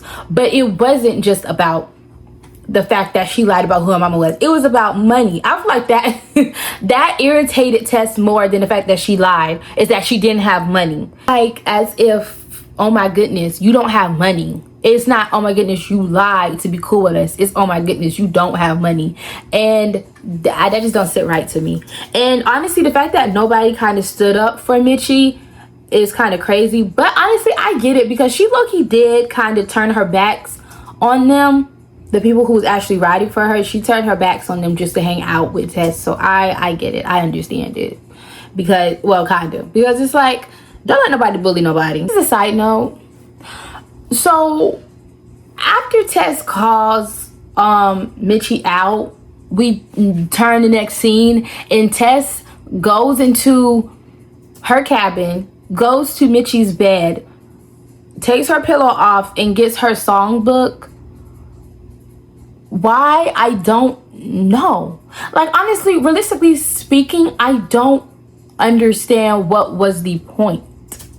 But side note on that, Mitchie, baby, why? Okay, first of all, your cabin bed is definitely different from your room, right? Why are you leaving your songbook out in the open if it's something you don't even want people to touch? And yes, it is in the open, because it don't take much to go into a room and move a blanket or move a pillow. It's in the open. I don't care what nobody say. Being in an unfamiliar place with unfamiliar people, that is in the open. Literally, that should have stayed in the cabin with her mom, because it's not like she couldn't go back and get it from time to time from her mom's cabin. It's not like her mom said, oh, don't come back here since you want to leave. No, literally she did it. So me personally, I don't even understand why she even had her songbook in the same cabin as people she didn't know for real. But that's neither here or there. Especially when nothing, unless I missed it, like, please tell me if I missed it. Nothing happened. Like, it wasn't like Tess took her songbook, learned her song, and then went to Shane and was like, oh, that's my song, here I'm singing it. Even if she did do that, it wouldn't matter, because obviously Shane remembered the girl's voice. So her, like, what was the point? It wasn't like she took it and they used it for the final jam. No, like, it was just stupid. It was a waste of film. Like, I don't understand what was the point of that, because it doesn't matter if people know the same song. It was the voice. This is the next day, and they're at breakfast or lunch, and this is after everybody finds out that Mitchie's mom is the cook. So Tess is eating, which I guess is lunch, because they had chicken and stuff like that. So Tess walks up to the table that Mitchie is at, and she's like, oh, it's not funny, but like, Tess is the type of girl you gotta drag, like, for real. Like, you cannot if you let her skate by, she is going to glide every time, every chance she can get, because this girl literally walked up to Mitchie and was like, oh, tell your mom. Okay, I don't want to say that's that words, but I know exactly what she said. But she basically told the girl, tell your mom to do better, because the chicken was kind of dry. The way that chicken would have been on her face when I was done, bro, like, that was so unnecessary. But you know, Mitchie don't let it slide. Mitchie gets up and she tells her off. But my thing is, I really feel like they should have let Mitchie cook and really said something. And I wrote it down for real, y'all, because, like, let's be for real. Let's clock that tea. Since she's trying to say my mama can't cook, let's talk about your mama. Let's talk about your mama. And where is your daddy? Where's that man?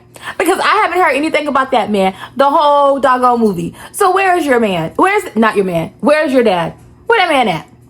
And let's talk about your mama, since you want to talk about my mama. They should have let Demi say something along the lines of, my mom may be a cook And my dad may not be rich or famous, but at least they show up for me every time I need them. At least they're there for me. At least I don't have to go through people to get to my mom just for her to tell me she's busy, she can't talk right now, right? Like, let's really clock the tea. Because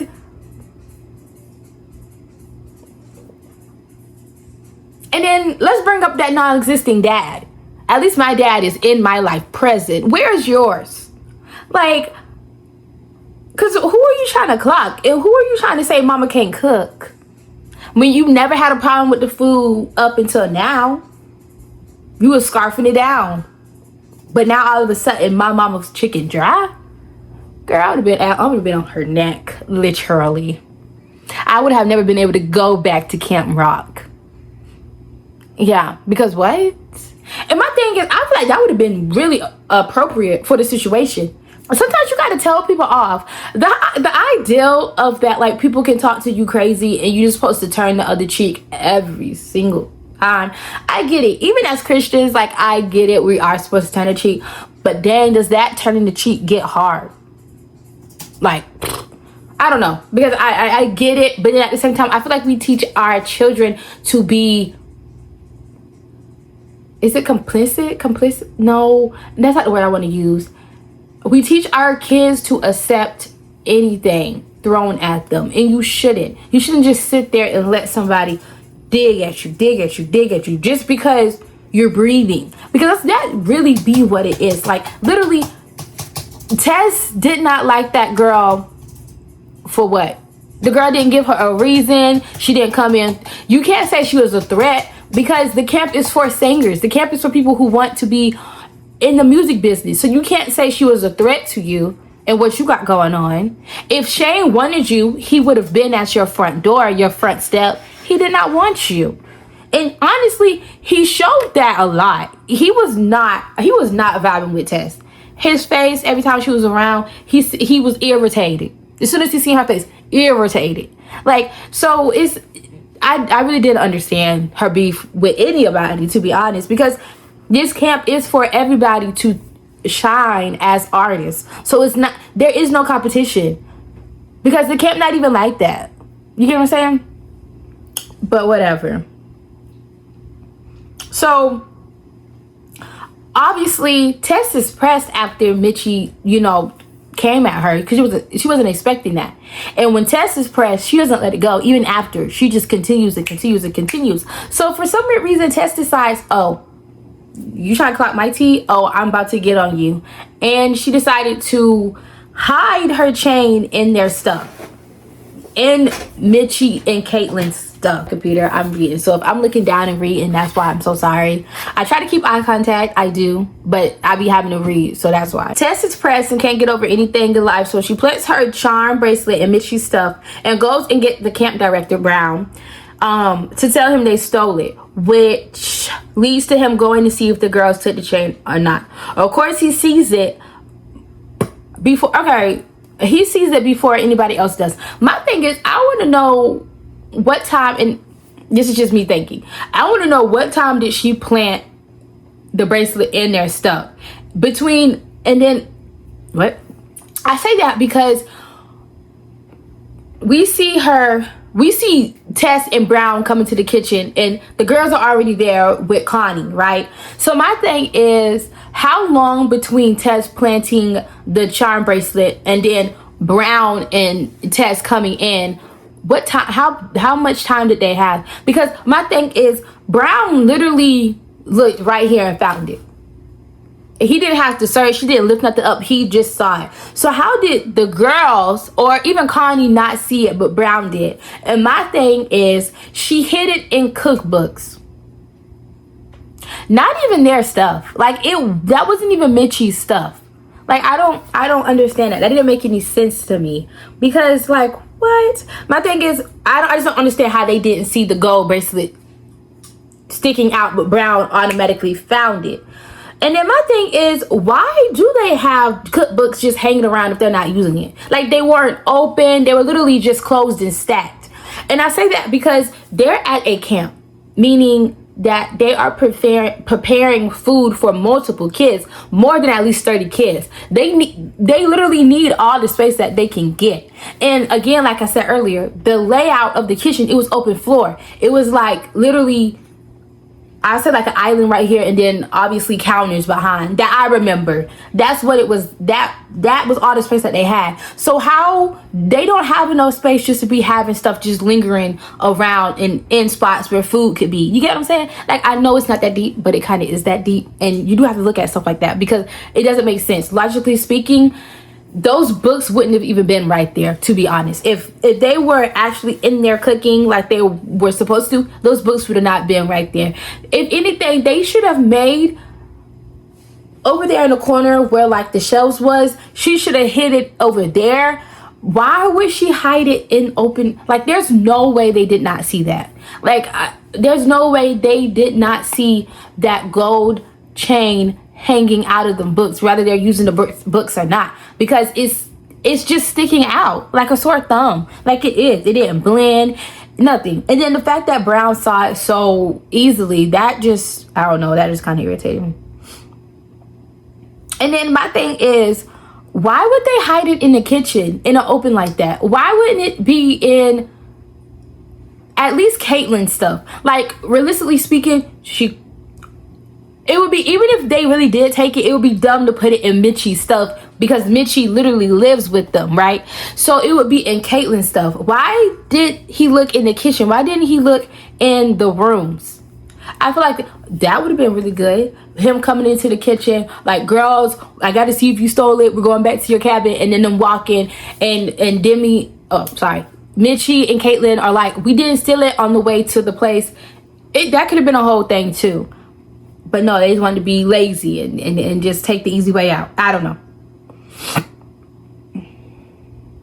But after he finds the chain, he bans them from the final gym. Oh no. So they can't perform in the final gym. I mean, I'm not struggling because, like, I don't care. But I'm struggling because it's like, I don't know. I don't know why I did that, actually. But anyways, okay, so we get to the last scene of the movie, which is the final gym, of course, where Tess and the girls are practicing because, you know, you want to get your last practice in. Like, I understand that.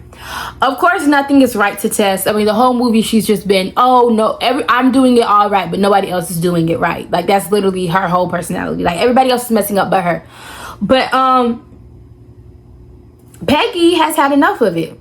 And she finally snaps at her. I'm glad she finally decided to gain some courage, I guess. Me personally, I think it is kind of whack though, because you waited how many years? Because mind you, in the beginning of the movie, it shows that everybody isn't new there.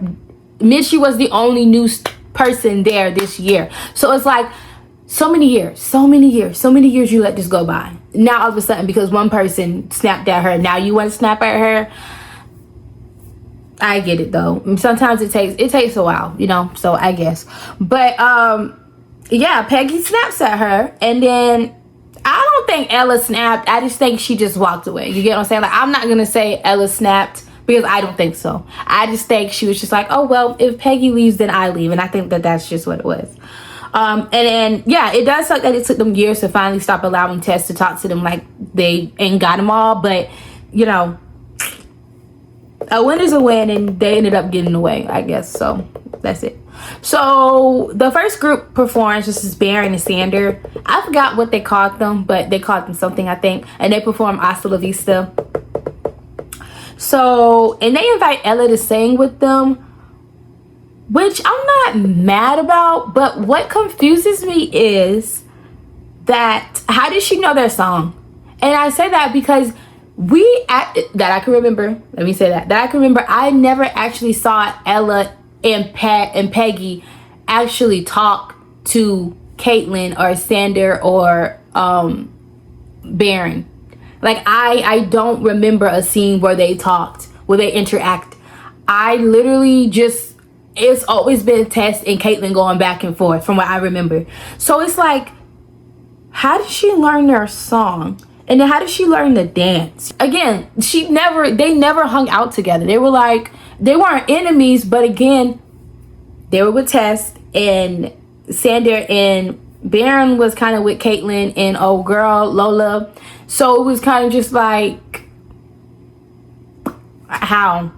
Like, and it's no shade, but I feel like they should have just paired Ella and Peggy and called it a day. Like, that would have made more sense, because they've actually been around each other, and they could have been able to either, even if it's perform an older song, they would have been able to perform something that makes sense. Because naturally, yes, I get it, this is for young kids. I wasn't thinking like that then, but now it's like, looking back, it's like literally that generally made no type of sense whatsoever. There's no way. And then the fact that, of all people, Ella was able to understand the dance and just fall into place is crazy, because even when she was practicing with Tess and them, she would mess up. So it's kind of just like taking and giving traits to match the scene and not keeping up with the storyline is crazy to me. After their number, we get Tess, which, you know, whatever. So she goes on the stage, she sees her mama. So I guess that kind of like messes her up a little bit. She's a little nervous because she's like, what? My mom is finally here? So she starts performing. Midway through her performance, her mom gets a call. So her mom gets up to answer. Tess sees that. She freaks out. She messes up. Then she runs off stage. Now on to Tess' performance. My thing is, Tess technically had 3 background singers, okay? And then, you know, Mitchie messed up, whatever. She still had 2 background singers. Now, her performance literally would have not worked with backup dancers. She literally had mirrors the stage ain't but so big. The stage is like boom, boom, so boom, boom, and then literally a circle of mirrors with dancers. Where was the background singer supposed to stand? Like, my thing is, I genuinely understand that they had technically been kicked Mitchie out, so they could have literally like that honestly, that wouldn't have mean anything anyways, because it was always supposed to be just the 3 of them. Mitchie just kind of just got added, so they had to add room for her, so it was easier just to take her out, right? But my thing is, literally, it doesn't make any sense. And I know it's written in the story for them to basically leave her at the end, but logically speaking, they were literally about to perform that song. How would that have worked? There wasn't enough room where the girls not going to be on stage at all. They were just like have mic'd up behind the scenes singing. Like, it didn't make sense to me. That Peggy, or should I say Margaret, comes out and performs, which she eats, straight up eats. Outside of Sander and Baron, her performance is the only one that makes sense. Like, as of right now that we know of who's performing, hers is the only one that makes sense. And I say that because she got up there with just a guitar and was singing. Obviously, she's a songwriter. She writes songs. She doesn't need to rehearse because it's her music. She knows. So her performance outside of Hasta Vista performance makes sense. I'm sorry. Tess' performance does not make sense. And it's not because I don't like her. It just does not make sense, logically speaking. It just doesn't. Honestly, I think it's just crazy how they just walk right past the fact that Tess messed up her song. And they just like moved right along. Like, I'm sorry. It's kind of funny because generally speaking, the girl messed up, ran off stage. And then the host just kind of walks on. She's like, oh, okay, well... Oh no, it was Brown, sorry. Brown is kind of just like, well, that's the end. And then they have a last minute entry, which would be Peggy. And I'm like, dang. They could have been like, oh, we're gonna go on a commercial break really quickly, and then went to go check on the girl. No, they said F her. Okay. After Margaret performs and she goes on stage, Brown comes back and he's like, well, that's the ending. But then he gets cut off once again, and like the music goes down. It's like a doom type of thing. He runs over and sees that it's Mitchie and Caitlyn, and they're like, you said until after Final Jam. And he was like, oh, I'm so glad that you caught on. So to run that back a little bit, and I waited to say this because I feel like it would have made more sense to bring it up now. So when Brown said that Mitchie and Caitlyn could not perform, he said that you have to wait until the end of Final Jam. The end of Final Jam. The end of Final Jam. So Mitchie and Caitlyn were literally at the dock and they were talking about it, and then it clicked into Mitchie's head like, oh my goodness, at the end of Final Jam we can perform. We just can't perform while Final Jam is going on. So she ends up performing. But this is really like a side note that I really want to say, because I never genuinely realized. So the list of performers was Baron and Sanders, right? Tess and her girls.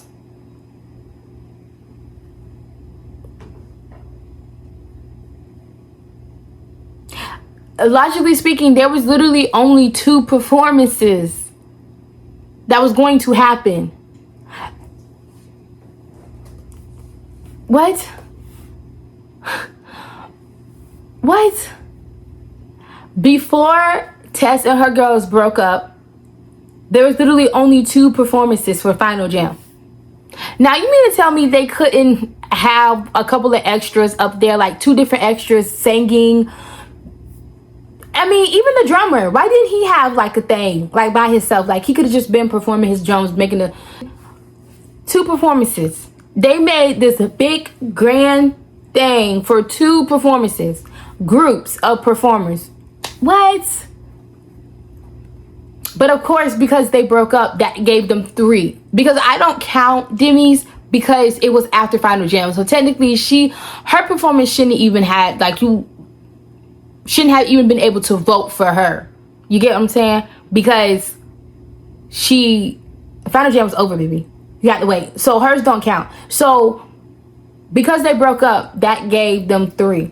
And my thing is, I don't know why they didn't give Ella a number, like her own number.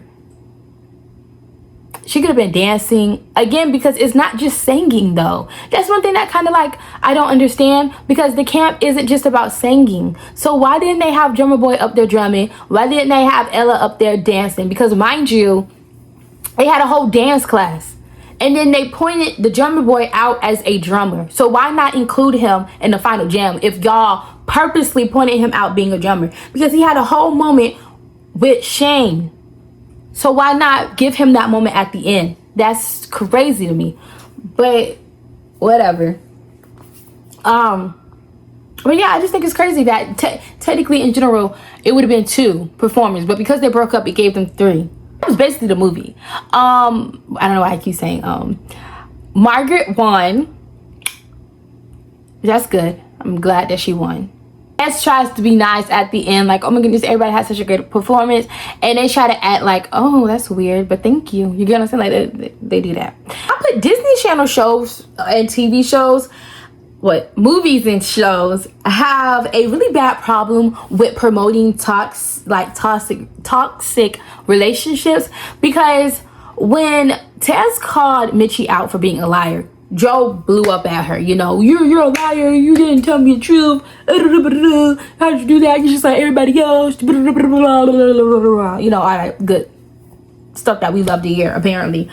And then at the end, after they sang, Shane and Mitchie sang together, they just kind of act like that scene didn't happen. Now, I personally don't think that we needed a whole scene of them talking about what happened. No, I don't. But I think what we needed was to be like, oh, I'm sorry for crashing out on you, from Shane. And then Mitchie, I'm sorry for lying to you. I just wanted to, you know, fit in with these people. I wanted to fit in with you. So that's why I lied. I think that should have been said, and then we could have went into the whole, well, let's start over. I'm Mitchie and oh, I'm Shane. That would have been cool to see, because I feel like you do have to, if you're gonna make something a big scene, you have to address it in the movie, and they did not. It was not a scene that was addressed, and I don't like that, because you're not just about to sit up here and yell at me or even just lie to me and we're just gonna get past it just because we had one little cute little singing scene. You get what I'm saying? Because that's really what it was. It's like, oh, you know, he realized it was her. Oh, he likes me because I'm a singer. Oh, let's do all this good stuff. You know what I mean? Like it wasn't talked about, and I don't like that. I think that it should have been talked about, because what are we doing? You know what I'm saying? But yeah, so that, I mean, that's the end of the movie. Everything worked out, you know, everybody's friends. I wouldn't say they're friends with Tess. They're not even cordial. I just think Tess gave him a compliment and that was it. So now we're gonna get into the fun thing, and I decided to list the songs out that I liked, 12 to 1, 12 being the least and 1 being the most that I liked. Okay, from 12 and go down. Okay, so my 12th song is Our Time Is Here, and these are in no way like, I'm not gonna express why I liked one song more than the other, because like I just do. I have no reason. I just do. So yeah, I'm going 12 to 1. Okay. So my 12th song is Our Time Is Here. Our 11th is Here I Am. 10th is 2 Stars. 9th place is Too Cool. 8 is Hasta La Vista. 7 is, actually, I'm gonna flip 7 and 8. 8 is We Rock. 7 is Hasta La Vista. 6 is What It Takes. Oh my goodness, I messed up again. I'm sorry. I'm gonna flip 6 and 5. So 6 is Who Will I Be. 5 is What It Takes. 4 is Start the Party.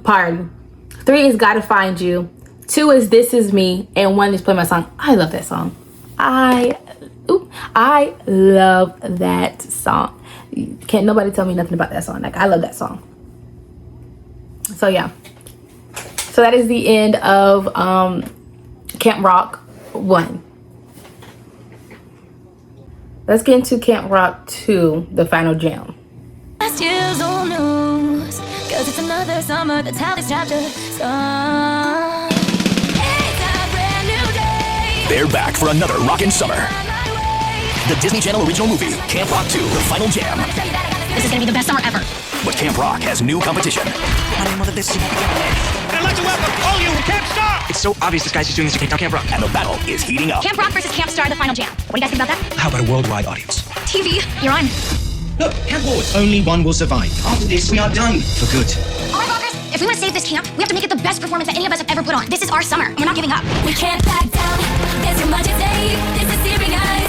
But sometimes, to do what's right, you have to risk it all. This is me trying to save something that I care about. So am I. Really, how's it working out for you? Starring Demi Lovato, Joe, Kevin, and Nick Jonas with Allison Stoner, Megan Martin, and introducing Chloe Bridges and Matthew M. Finley. This summer, stand together Camp Rock's gonna blow you guys away. and step it up for the ultimate musical showdown. Camp Rock 2, The Final Jam, the Disney Channel original musical event, premieres Friday, September 3rd at 8, 7 Central on Disney Channel. Okay, so we start the movie to Mitchie and Connie, which is her mom, driving to Camp Rock, which is, I think, is cool. Like, it's a different vibe from last movie where, oh, did I say that? Yeah, I had to. Where you know, Demi finds out that she is going to Camp Rock. We don't see them driving to Camp Rock, but we see them pulling up to Camp Rock in Camp Rock 1. But in 2, we see them driving down the road, which I think is cool. A little different. But yeah. So while in the car, Mitchie says she needs to text Shane to let him know that, like, hey, I'm almost there, baby. Where you at? Because I'm ready to see you. Right? She ain't playing no games with her man. Period. As she shouldn't. And her mom kind of like, you know, like, and she's like, you know what, like, what's, Mitchie's like, what's the problem? And her mom, Connie, is like, you know, you haven't seen each other in almost a year. Like, don't get too excited, you know, don't overly do it. You get what I'm saying? Like, be calm, be relaxed, because he might not even show up. Which is, I don't really understand. Because if they haven't physically seen each other, but they have been texting and calling. So my thing is, did they not have conversation about whether he was coming to camp this summer or not? Because my thing is, why would she have the mindset that he's going to be there and he may not show up or something? I don't understand that. That's not clicking. They've been in communication. You have not, Connie. So you don't know. I don't know how close you and Demi are, or Mitchie is, but you know what I'm saying? Like, I don't know. I just think that was kind of weird for Connie to say, but also I get what she's saying. Like, hey, like, don't get caught up in a boy. Yeah, like, that's reasonable because, like, young ladies, don't get caught up in boys because they're nothing but trouble.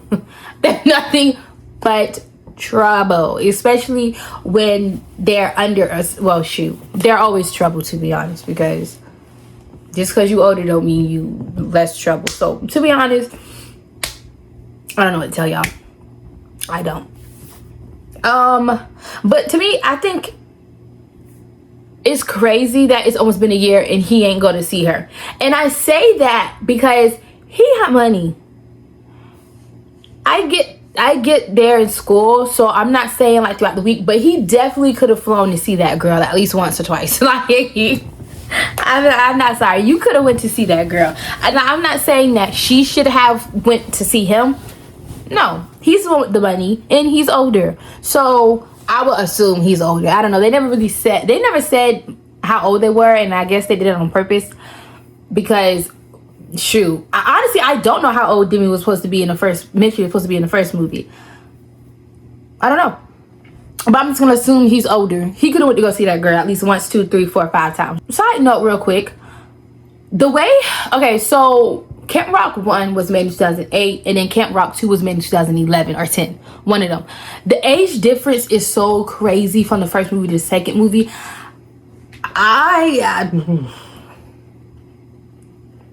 Like, they're trying to say hasn't even been a year yet, technically.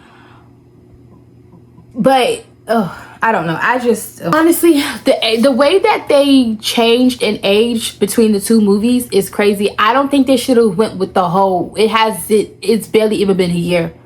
Like, I don't think they should have did that. I think that if they would have made the next movie in 2009, yes, of course.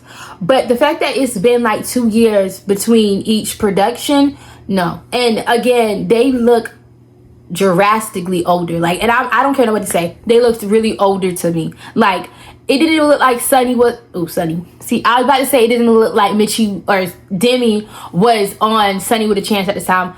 I'm not sure. I'm just saying. Mitchie and Connie continues to drive, and as they get closer to Camp Rock, Mitchie sees a sign that says Camp Star, and Mitchie like low-key flips out. Like, I guess Camp Rock is the only camp that's supposed to be there. Like, I don't know. Like, can't no other camp come. Like, no, not when Mitchie's around. No, because she low-key flips out. Like, finally get to camp. Mitchie sees Caitlyn and she freaks out again. She's screaming, "Oh my goodness, Caitlyn! Mitchie! Oh my gosh!" And then that's when they're like, "Oh, let's go find our cabin." Which, you know, I feel like they should have done that in the first Camp Rock. Like, I feel like, yeah, they should have just done that in the first Camp Rock. Well, whatever. So they find their cabin, and they go in and they see Margaret, Ella, and Tess. Which, they all get so cool and so close. Because the last we saw them, Tess was complimenting them, and they were giving her the cold, like not cold shoulder, but kind of like a room temperature shoulder. Like, they were like, "Oh, thank you." Like, "Oh, thank you." Like, awkward. They weren't even cool at that point. And don't get me wrong, they could have talked and text throughout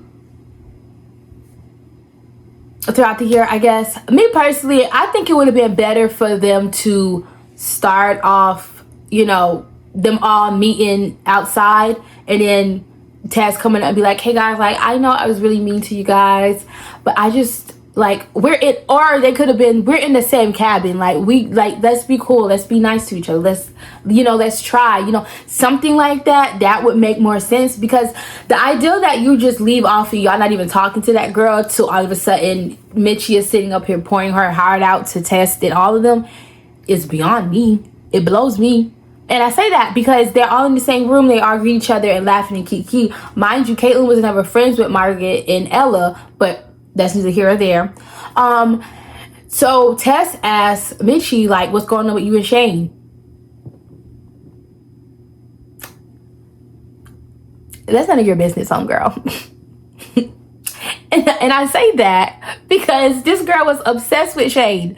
So it's kind of just like, I would never talk about my relationship with somebody who was obsessed with my man. You get what I'm saying? Like, you were obsessed with him, but you want me to tell him whether our relationship is good or not?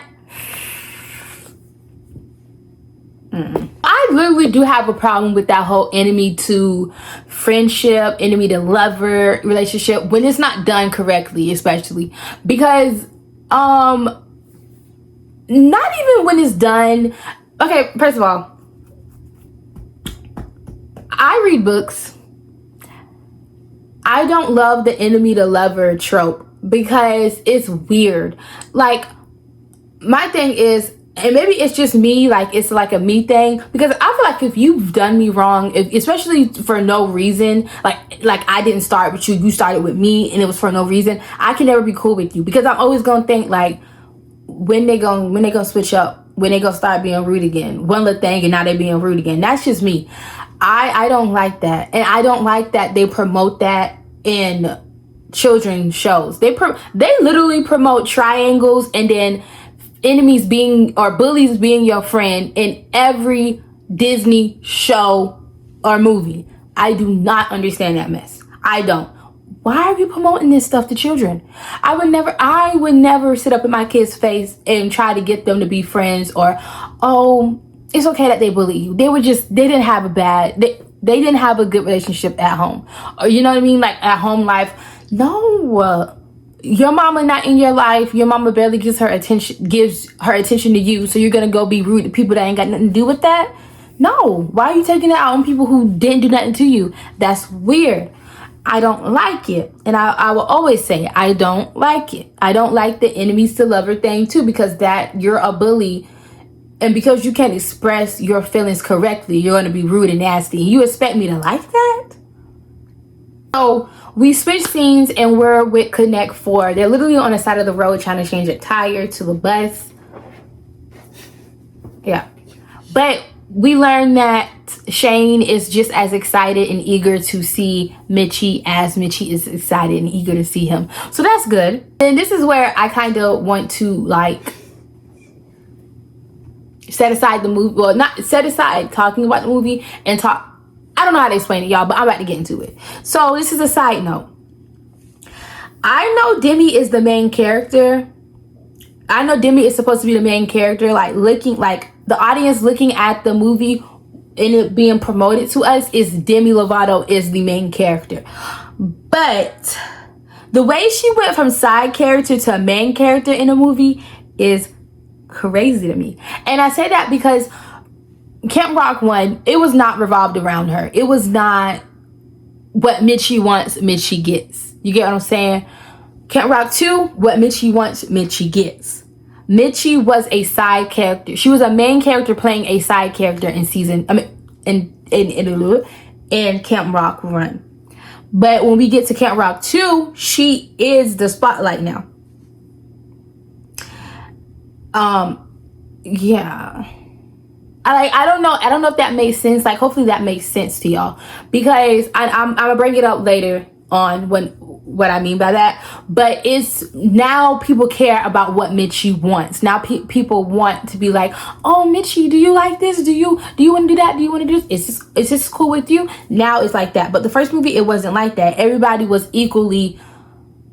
I feel like she was definitely still a main character, but everybody was equally a main character, if that makes sense. Like, she was the main character in the movie, but everybody played the same role. So we get a little bit, time passed, and I'm sorry, I didn't write what they were doing at the time, but Camp Star decides that they're gonna greet them. And the way that they greet them is kind of weird. I agree with Kevin. Like, they were just chilling, vibing, doing whatever they were doing, and Camp Star decides to shoot stuff, I guess, out of cannons onto the Camp Rock side. And outside looking at it, does look like they're getting attacked. Because why are you doing that? Why can't y'all just get in y'all canoes, come over and be nice and invite them that way? Why are y'all shooting cannons of stuff at them? But it was like graham crackers and chocolate and marshmallow, stuff like that. So it wasn't harmful, but I mean, just a thought, like, why do you have to be so overly extra? You get what I'm saying? Like, it wasn't necessary. But Camp Star invites Camp Rock to a bonfire, which Brown is against and eventually agrees to after Mitchie convinces him, because again, now Mitchie is the main character of the movie, so she has more say, she has more input. And I will have to say, I feel like her personality is definitely different in this movie than it was in the second movie. And it's not as if she grew out of that shy phase. It's like she completely changed characters. I don't care what nobody say. I feel like, honestly, this movie could have been a standalone, like a stand-alone movie. Like, they literally could have, well, I guess technically they couldn't have named it something else, because it does still fall in the category of Camp Rock. I get it. But if they had decided, if they were put between two movies to make, like, okay, so they walked into the office, right? And they were given, you could make Camp Rock. You only had one chance to make Camp Rock in one movie. You can go with the theme of Camp Rock 1 or the theme of Camp Rock 2. Which one you gonna do? They literally could have been like, oh, let's make Camp Rock 2. And then that's it. The theme of Camp Rock, they could have been like, let's make Camp Rock. You get what I'm saying? Like, am I making sense? Hopefully I'm making sense. Like, they didn't have to, Camp Rock 1 did not have to be a thing, because they were so different in dialogue and theme and plots. Nothing, I feel like nothing from Camp Rock 1 went into Camp Rock 2 but the characters. And even then, I feel like everybody kind of stayed the same, but I feel like Mitchie's character was changed completely to fit the narrative of Camp Rock 2. Because she couldn't have been the shy girl, the one that sits in the shadows and this, that, and the third. She had to be not aggressive, but she had to put herself out there for Camp Rock 2 to work. So they are completely different. After agreeing to go to Camp Star, they go over there, they get on their canoes and they paddle over there. And the Camp Star is completely different from Camp Rock, right? Which just makes sense. I mean, but my thing is, and it shows throughout the movie, Camp Star is a place where actual musicians would go, rather than going to Camp Rock. Like, Camp Rock is for people who just literally just want to go to camp and want to, have campfires and maybe sing a couple of songs, maybe learn a few things. But Camp Rock is if you really want to be a singer, a musician, that's what you really want your career to be, you would go to Camp Star, because they have everything that you need. They literally have studios there. They don't play. They have a grand stage. Like, he don't play. He don't play. But so they get over there, they're offered hot chocolate in mugs, and they watch Camp Star perform. Yeah. My thing is, the fact that Camp Star was basically created as like revenge to Brown is crazy to me, because it's like, is he actually investing into these young teens and what they want to do, or is it at the end of the day it's just kind of just like I'm just doing this to make Brown mad, to make Brown sweat? Like, what is it? You get what I'm saying? And I feel like I really wish they would have low-key went into that after the final jam, because I feel like I need to say this now because I'm not gonna remember, or I could write it down. Okay, so y'all, I had to write it down because I knew I was gonna forget. But where am I? Okay, so as they're performing, we actually meet her a little bit earlier. We don't know her name, but Dana is the daughter of Turner, right? I don't know, I know I didn't say this, but Turner used to be Axel Turner. I'm gonna say Turner because I don't know if I'm actually saying his first name right, and I don't care, but I'm just gonna call him Turner. Turner and Brown used to be in a band together, and Turner ended up being like, I guess, the bad guy. Like, he did it.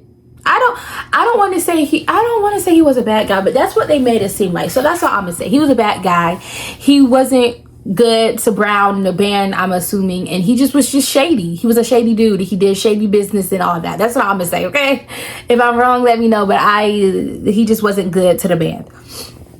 So Turner does not like Brown, and Turner does, any chance he gets, he's going to try to destroy Brown for some weird reason. At their big ages, they have to be in their 40s. They look like they're in their 40s, and he's still trying to destroy Brown from maybe their early 20s, late 20s, something that they was doing in their early, late 20s. You get what I'm saying? Like, that's weird. But whatever. So Dana, she's rocking out on the piano and her ring comes off. Now, that's not the problem that I have. The problem that I have is the whole stadium was packed out. And you mean to tell me her ring hits Nick? Like, all the people in the stadium, and that's who it hits. Okay, whatever, right? And then after they perform, I would say I feel like Turner ain't crap, because how are you gonna invite Camp Rock, right? Not only invite them, give them free hot chocolate plus the mug, they can keep the mug, and then you try to recruit staff and campers.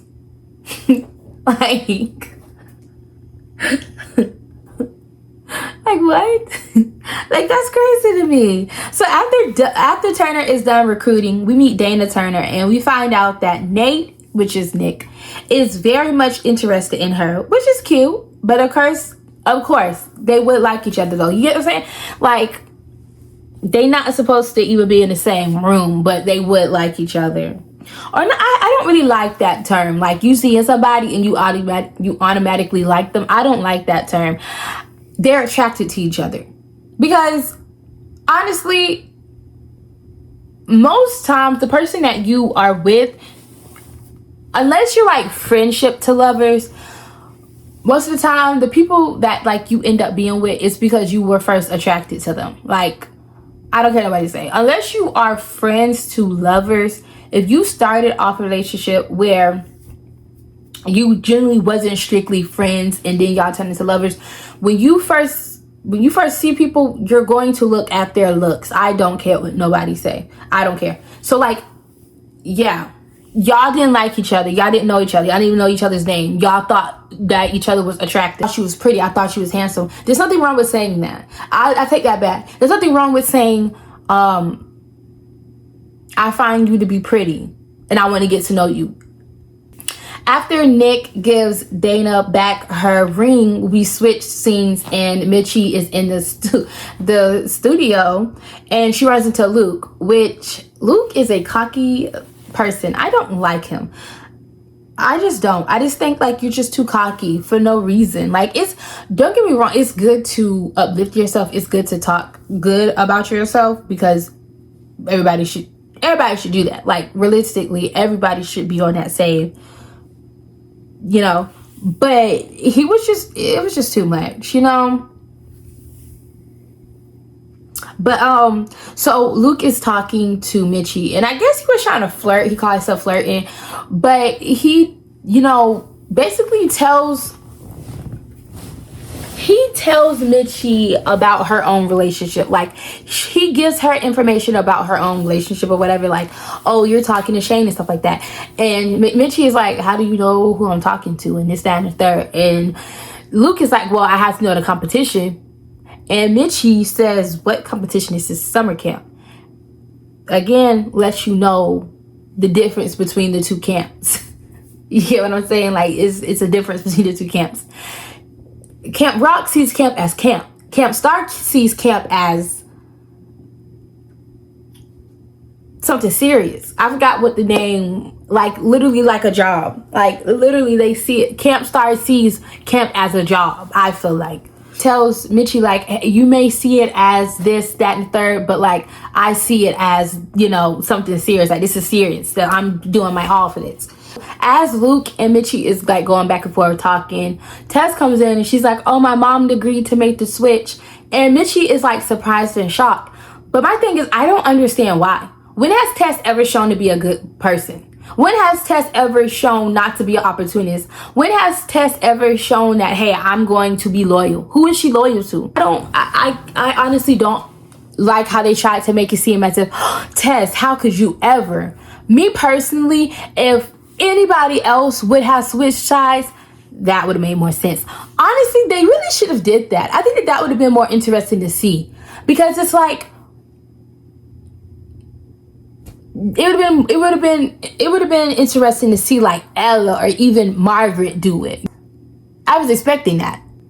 So I don't know why Demi act like, oh my gosh, like, how could you do that, Tess? Like, how could she not? Like, the next day after them going over to Camp Star, Brown calls a meeting because they lost a lot of staff. Lost only 33 campers, so that's not bad. But the fact that they lost so many staff members puts them at jeopardy, and they have to close down camp, which makes everybody sad because, like, what? This is our summer and we have to be at Camp Rock. Like, we just have to be, you know? So they're like, fine, we'll replace the staff you lost. I feel like they're too old to be campers also. I feel like they should have came in as counselors. Like, I'm sorry, but they're too old looking to not be counselors. Like, you can't tell me that these grown people are still considered campers. No, they should have came in as counselors, to be honest. They should have never been campers. How Joe looking like he and freaking a freshman at college talking about some a dang camper. Sorry, I did not mean to cuss. But like, what? I'm working on my cussing, y'all. My thing is, which is I kind of went ahead of myself, but that's okay. So because Brown decided he was going to shut down the camp, he left. And that left the Demi and all of them, Mitchie and all of them in there.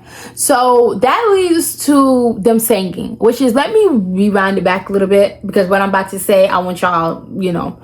So in the beginning of the movie, we hear the song Brand New Day, and there's like a whole performance, like a whole musical, right? So I say I'm not really understanding the switch up, the change of the styling of both 1 and 2, because Camp Rock 1 is not a musical. Camp Rock 2 is a musical. Like Camp Rock 1 had music in it, but it was not a musical. I don't care. It was not a musical, but Camp Rock 2 is a musical.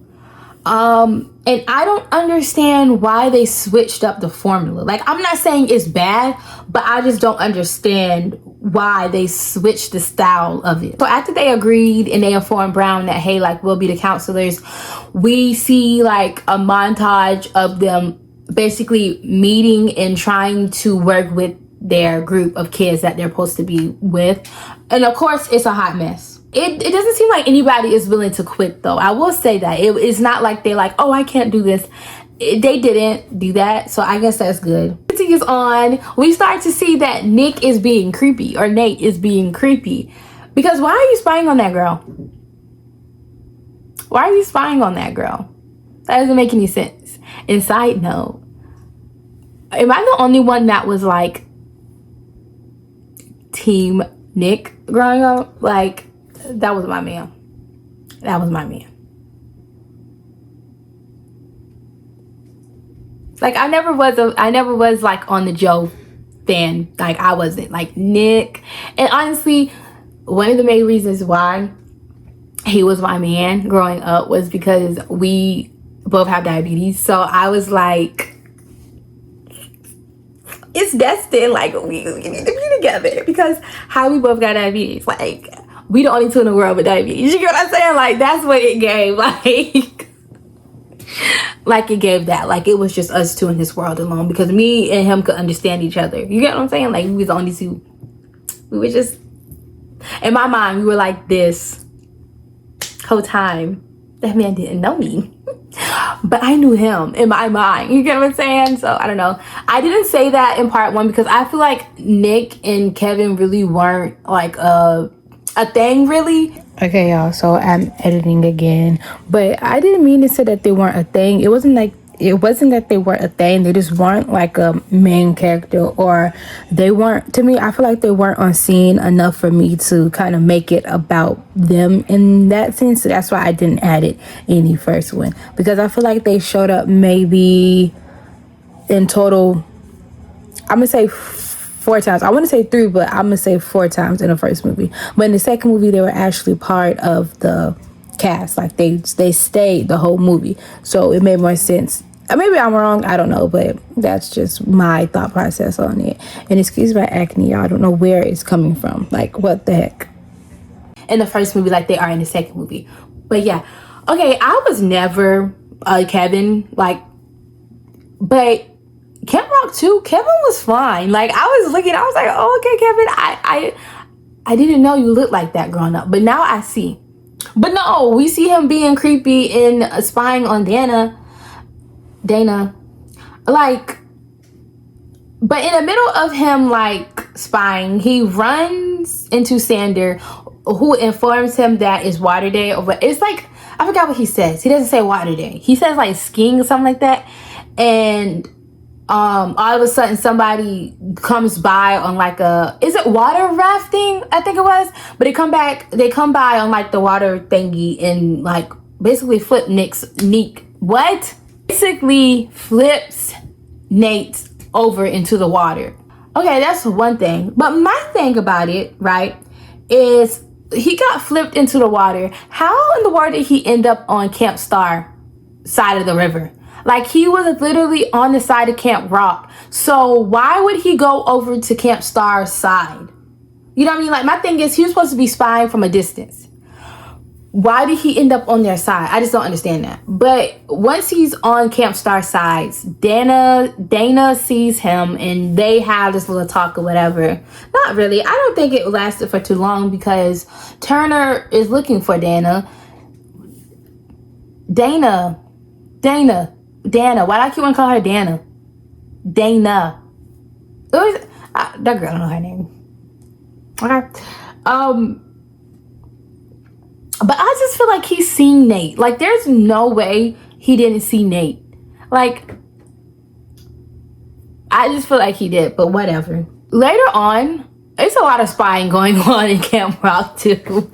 Like, it's just a lot. Because Tess, Luke, and Turner are spying on Camp Rock, which is, me personally, I don't understand, because there are two different camps doing two different things. So I don't really understand why Turner felt like he needed to see what was going on in Camp Rock. Later on, the kids at Camp Rock are talking about how basically they low-key just let Camp Star kind of like step on their toes and didn't do nothing about it, and they should have did something about it.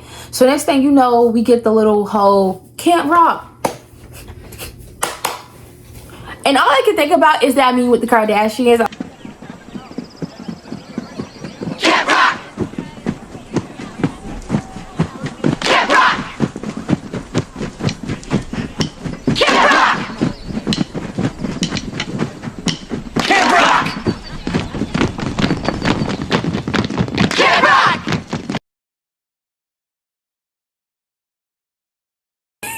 It is so funny because it actually fits so well together. Like, bro. But they do that. Camp Rock.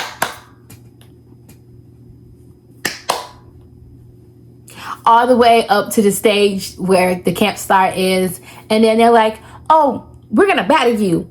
Us against y'all. We're going to school y'all. Because we know what to do. We the OG. Blah, blah, blah. I don't understand it, though. I don't understand it. I don't feel like it should have been a mandatory thing. And I guess I feel that way because their camps are too different.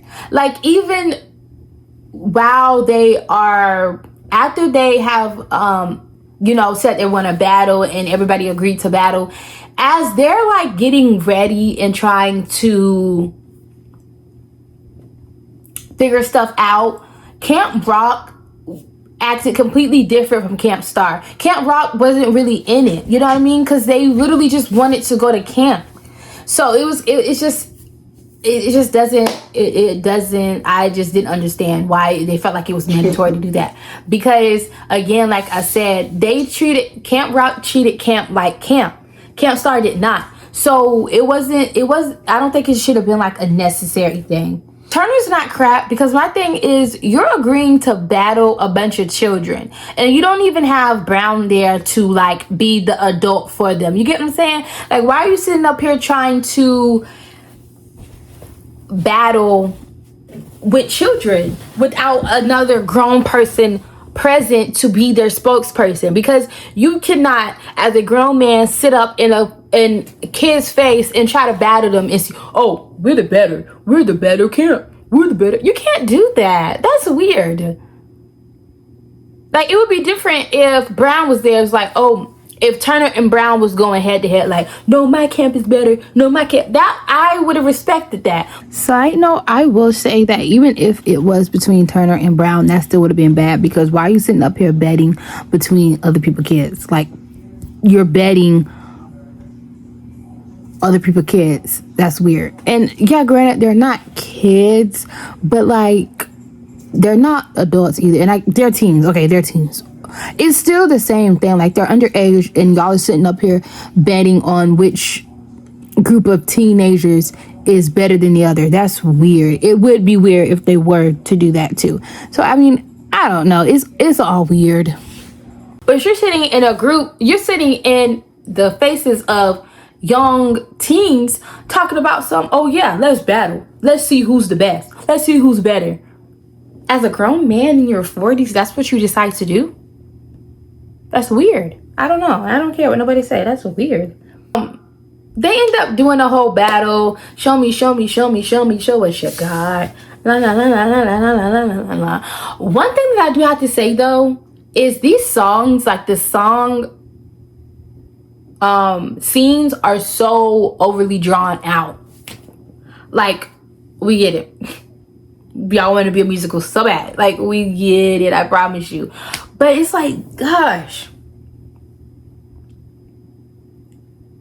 So after they have agreed to battle, mind you, they didn't even inform Brown on this. Again, crazy. What kind of director are you? But anyways, so after they inform, or after they, confirm to battling Camp Star, basically they're all getting ready to, they're starting to plan on what they're gonna do, how they're gonna do it, who's gonna perform, or how we're gonna perform and do all this stuff. Mitchie goes to tell Brown, I guess that's what it is, or she goes to get input or something like that, but she overhears Brown and Connie talking about the situation at hand, which is, why would she do that? Like, why? Because why would you do that? Like, generally speaking, why? I mean, I agree with Brown. Why would she do that? Like, why would she go out of her way to do that? It was never like that. Like, it was never necessary. We aren't those type of people. We don't need to prove that we're better, because we're just better, just like that. Like that, it wasn't necessary. So Mitchie feels some type of way, and she's like, oh, now we definitely gotta make sure we win. We really gotta do our big one, because this we gotta win. So she turns into a control freak, which is, again, does not fit her personality, but whatever. But my thing is, I will, in defense of Mitchie, right? When they were out there at Camp Star, and they were like, oh, we're gonna, what's the word? We're going to battle you. When Turner started bringing up like TV and real audience and this, that, and the third, like, the whole stadium is gonna be full, we're gonna televise this and all that, Mitchie was like, oh, maybe we shouldn't do this now, because it's not just, again, what Brown was trying to tell everybody, it's not just the one thing for him. He has to do this, he has to do that, it's too much, he does too much. So she's like, oh, I don't think that we should do this.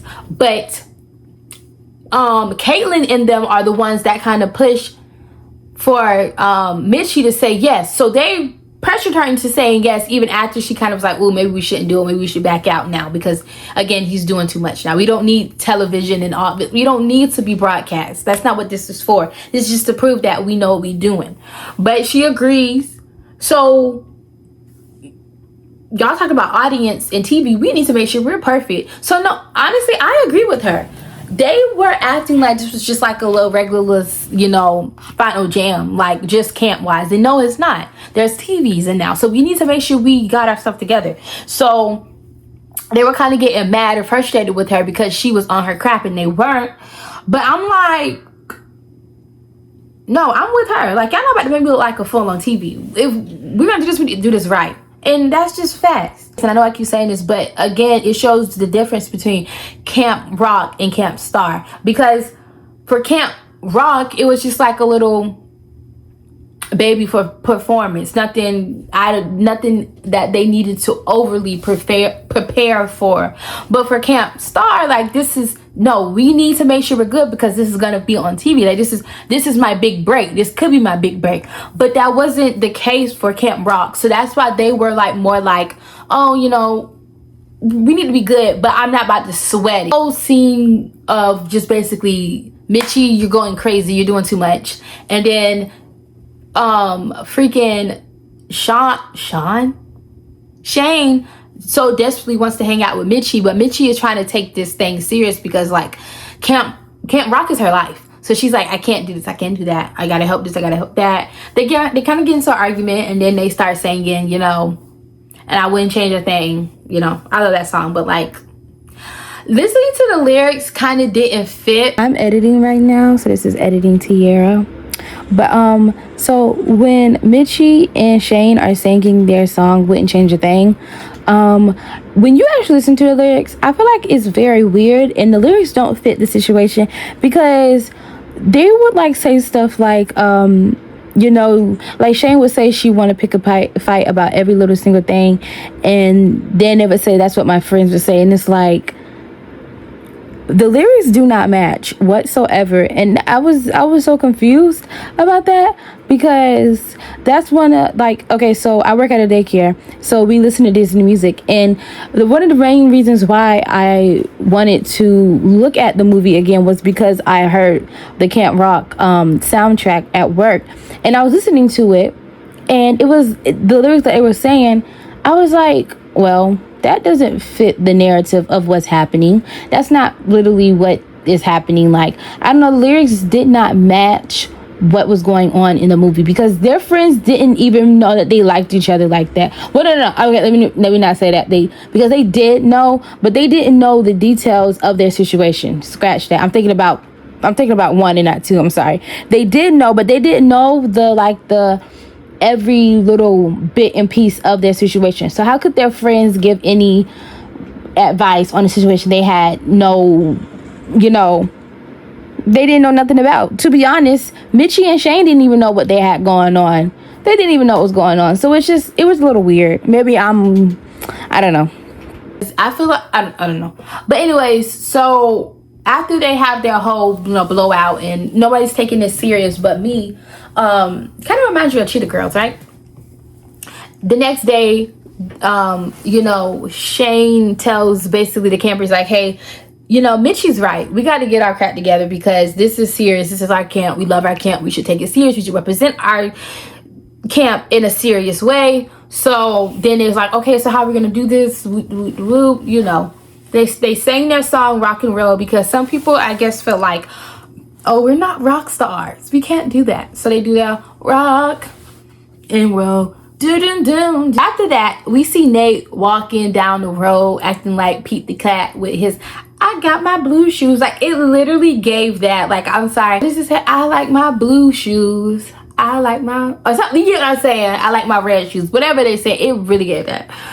But we see Dana sneaks up. He asked her, like, kind of like, what you doing here, or something like that, and then she's like, I'm here to see you. And then he's like, well, here I am. And he gets to tripping, starts tripping out, because he says, well, here I am. But I'm confused, because they barely know each other, haven't had that much time to actually talk, and she's tripping out about the fact that I guess he didn't, I don't know, honestly, I can't tell you why she was tripping out. She trips out on him because he says, well, here I am. But, like, my thing is, you snuck up on him. He didn't know you was coming. I just don't know why she was tripping. I really want somebody to tell me, like, what he did that was so wrong. Like, I know she kind of made it a point to say that she, like, had to sneak over there because, you know, his uncle and her dad don't like each other. But, like, first of all, he didn't ask you to do that. He didn't make you do that. You decided to do that. You're the one that caught him off guard. So it's like, no, he's not going to have anything planned for y'all to do, or he's not going to automatically come with stuff to talk about off the dome. When you snuck up on him, he did not know That was not in his plan to see you for the day. I don't care what nobody say. I'm not saying that she is like this crazy person, and I'm not saying that I don't like her, but I just don't like how she did what she did because it wasn't necessary. You decided that you was going to wake up that day and sneak over there. Nate did not. So it's like, yeah, you caught him off guard, so he's just as surprised as you are. So like he gave a shocked, surprised response to what you brought to him. But I will say one thing that I really dislike, because I feel like it was like a running joke that Nate and Shane had throughout the movie was two things. When things was good, it was like, oh, you know, get you a girlfriend. When things was going bad, it was like, well, don't get a girlfriend. But I really dislike in movies when they never fully establish if the main characters are girlfriend and boyfriend, but they act like it. Like, that irritates me. And before y'all try to come for me, in Camp Rock 1, it was never established that they were together. Literally, the whole plot of Camp Rock 2 for Shane, really, was to come to camp and get to know Mitchie more. So how can you be in a relationship with somebody that you feel like you need to learn more about? And don't get me wrong, you will never know everything about a person before you get in a relationship with them, because 9 times out of 10, you're going to learn new stuff as you grow. People change, their views change, what they like change. And it will take you years to learn somebody. So no, I'm not, that's not what I'm saying. But what I'm saying is they haven't seen each other since last year in camp. They're not together. They were never together. They're just two people who liked each other and who wanted to be together, but just didn't have enough time to literally interact with each other, if you're being honest. And their way of interacting, getting to know, and possibly getting a relationship was the plot for Shane in Camp Rock 2. I don't care what y'all say. They were not together. Maybe we could establish they was together in Camp Rock 2 because they kissed. Cool, whatever. But Camp Rock 1, they weren't together. They didn't end the movie together. So I don't care. They were not boyfriend and girlfriend at this point. But whatever. Because what do you mean? That's not your girlfriend. And that's not your boyfriend. I don't know. I do feel like this movie was more rushed than Camp Rock 1. But we kind of get towards the end of the movie. Me personally, I never understood why Camp Rock was tripping so much about Camp Star. I can't for the life of me understand why or how Camp Rock feels like Camp Star would run them out of business. Like, of course, people are going to start going to Camp Star now. Like, of course. But y'all still are going to have people that come to Camp Rock because y'all literally have Connect 3 there. You get what I'm saying? Like, they are your famous connection to having people there. Like, shoot, if I was still able to go to camp and I heard that a famous group of fine boys was going to be at the camp, I'll be trying to go to that camp too, because what are we talking about? Like, you know what I'm saying? Like, I don't know. Maybe I'm fast. I don't know. I'm not too fast. Y'all don't know my life. But, no, like, let's be for real. Like, they definitely would have still had people coming. So I don't really understand. I feel like that just comes from a lack of knowing that, like, who you are. Okay, y'all, so we get to Final Jam. And the only thing that I had to say about the Final Jam part is I don't like how Camp Star only used their two main characters as the performers. So, like, y'all are supposed to be representing everybody, the camp, as a group. So why are more people singing and being front center in the performance? And then the fact that Camp Rock actually followed in doing that was very weird to me. Like, why couldn't y'all do y'all own thing? And earlier in the movie, they had somebody spy on them and they saw that, so that's why they went and copied them. I don't understand why they would copy them. As Camp Star is performing, we see the host of Final Jam and Brown talking, and that's where we discover that basically Turner is going to win no matter what. It didn't matter what Camp Rock had performed. Turner was going to win because he put a lot of money into the whole thing. Which is kind of, I feel like that is kind of Brown's fault, because like you knew what type of man Turner was. So I feel like you as the owner and the director, that's what I call him, the director of the camp, you should have stepped in and been like, I don't care what you say, we're not doing it. Or you should have put in the same money, or put in some money to kind of, you know, get the, for there to be actual competition, because he knew what type of man he was messing with. He knew Turner was not going to play fair. So it's kind of just like he set them kids up for failure in general, because you knew what type of man you were, you know, battling against. I'm not completely blaming Brown, because it was the kids' fault, because mind you, they went and, you know, requested a battle without even informing Brown. But after Brown found out, he should have just stepped in and been like, hey, we're not doing this, because I know that man does not play fair, and you're not about to do that to my campers just to say you beat me at something. But that would make sense why she gassed Camp Star up so much. Like the host, the black lady, she gassed Camp Star up so bad. Even Ella and I think Margaret was like, why is she speaking on them like that? Like she was gassing them up. She's like, oh, if I was to go to camp, I would go to Camp Star. And it's just like, what?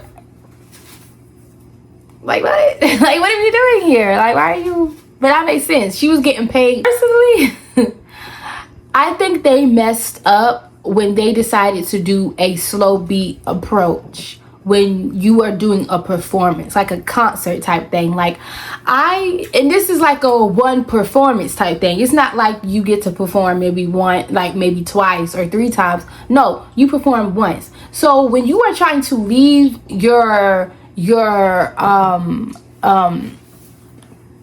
when you're trying to leave your mark onto people, why would you come in a soft, slow approach? You get what I'm saying? Like I feel like Camp Rock kind of gave a camp performance. Like they put on a talent show, like how Final Jam was in the first movie is what Camp Rock gave. And it's like, no, this isn't a Final Jam in your backyard. Y'all saw how Camp Star comes. Why would you come with less? And they did. I'm sorry, but compared to Camp Star, they did come with less. They didn't put any effort into it. It was it literally looked like a last minute project that they decided just to throw together. You get what I'm saying? Like, I don't know. But I will say, growing up, I remember being totally surprised and shocked that Camp Star won and Camp Rock did it. But rewatching, I could honestly, outside of the whole Turner paying for them to win, I could understand why they would win in general, because of their approach. They were rockstar. They gave rockstar. They gave, I'm coming out here, I'm gonna blow your socks off, I'm gonna leave my mark. That's what it gave from Camp Star. They did not do that with Camp Rock.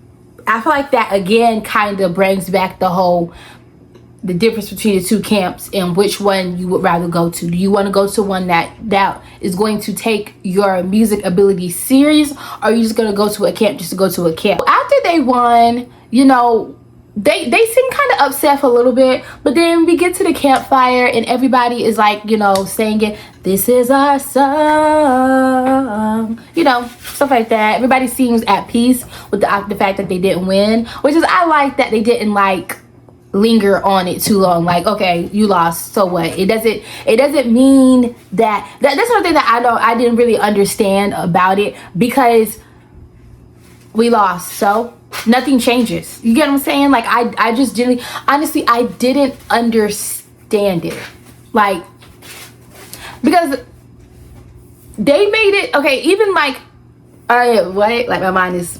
Y'all know, like when you like want to say something, but then like your mind says it before your mouth, but then it's like it's on to a next subject. That's what's going on right now.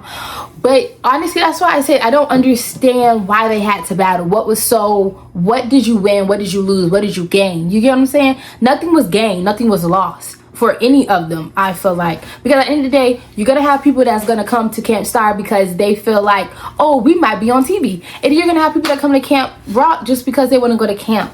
I feel like there was no lose or win in this situation. You get what I'm saying? Because this goes back to what I said in the beginning. I was like, I really wish there would have been a conversation on why Turner made Camp Star. Now, I feel like that would have been cool to see. Like, honestly, after Camp Star 1, there should have been a conversation between Brown and Turner, where maybe Tess and Luke had walked in hearing Turner say, I don't even care about the kids. I don't even care about that camp. I'm about to, you know, close this camp as soon as camp is over. I'm not worried about these kids. I just wanted to see you lose. I feel like that would have been cool to see, because then you have a reason for the people in Camp Star to turn around and go to Camp Rock at the very end. Because at the very end of the movie, when Camp Star is singing and around a campfire, you see people from Camp Star coming over the river saying, hey, can we join you? We seen the fire. We don't get to do that at our camp. And you know, and then you have other people that's like, oh, I want to come to Camp Rock next year. That would have made more sense, because honestly, I guess one of the reasons they said they don't do camp like stuff at Camp Star, which makes sense, but I feel like it also would have been cool to see like Turner go down in the end, because he was considered the bad guy. But it's like the bad guy didn't lose either. But I guess not every time the villain has to lose. I'm not against a villain being a winner, like I'm not. But I feel like in this, because they made it seem as if it was so like they needed to win something, they needed to be on top, they needed to be number one. Even the preview that I put in the video, they needed, if copyright doesn't copyright me, what was there to lose? Like, I feel like that would have been a good conversation, because now it makes sense for all of these people. It wasn't like it was like 5 or maybe 10. It was like 20, 30 people coming from Camp Star trying to come to Camp Rock. And it's like, why? Not all these people would just be like, I'm just switching. Honestly, okay, maybe the videos that they had in the background of their performance made people be like, oh, that's a real camp. I want to go to that. Maybe that's what it was. Because outside of that, I don't understand why so many people would have been like, oh yeah, let's go to Camp Rock. I like that should have been a conversation. Luke and Tess should have been like, oh wow, so you were just using us. So you made me switch up on my people for what? Ooh, my hair. Like, that would have made more sense. That would have been interesting. I would have been like, ooh, that's tea. What's gonna happen? And then we get to the scene where they all like jump ship and go back to Camp Rock. That would have been interesting.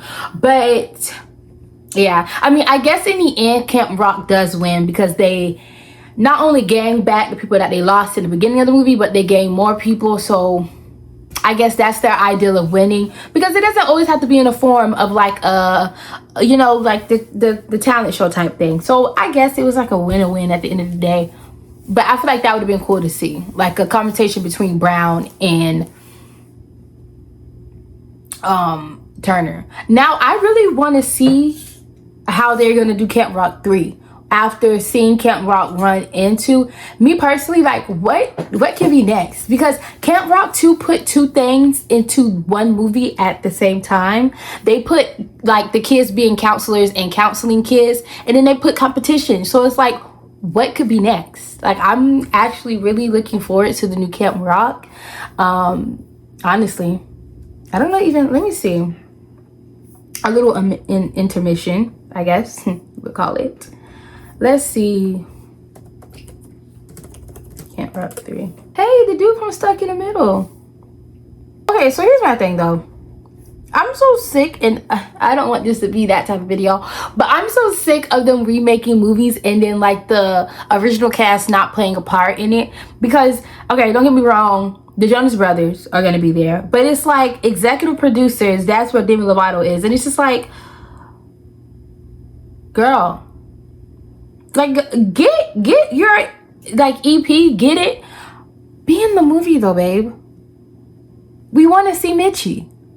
you know, we want to see Caitlyn, but I know a lot of these people are not coming back just because of their experience, and I'm not taking away from nobody, because the stuff that them kids went through just for our happiness is sad. So I get it, but also it's like, if you can't even get half of the original cast into this movie, just leave it alone. Because I'm so sick of them making movies or remaking or, you know, bringing shows back to fit in this generation. Like, why are y'all saying F you to the generation that made you popular? Like, that makes me so mad. Like, I am gonna bring this up. Wizards Beyond Way of the Place makes me so mad because they did it so wrong. They fumbled something so wrong. Like, and it irritates me because it's like, bro, if it wasn't for my generation, you wouldn't be able to come back. Poppin'. We made y'all a household name. Like, you get what I'm saying? And I'm not trying to take credit away from them. Like, no, they acted. They were good actors. But we tuned in every week. We rewatched reruns. You get what I'm saying? We begged and made our parents buy the merchandise that y'all sold. And y'all give a dust. Y'all give us dust. And I be so confused. Like, why are you cater? Like, I get it. You do need to cater to the new generation because, like, yeah, they're gonna watch it, but also cater to the generation that grew up watching it.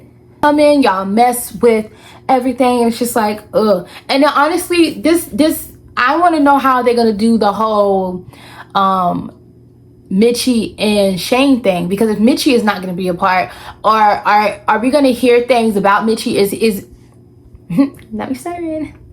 Are we going to hear like him talk about, oh, my girlfriend Mitchie or my wife Mitchie used to love that? Like, are we gonna hear stuff like that, or it's just like Mitchie just not existing, even though that was his love interest for 2 movies? Now all of a sudden it's gonna be like, oh no, nothing.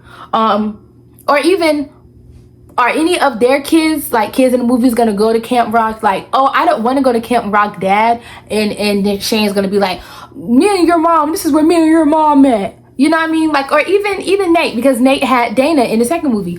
Are their kids gonna go and she's like, oh, this is where I met your mom.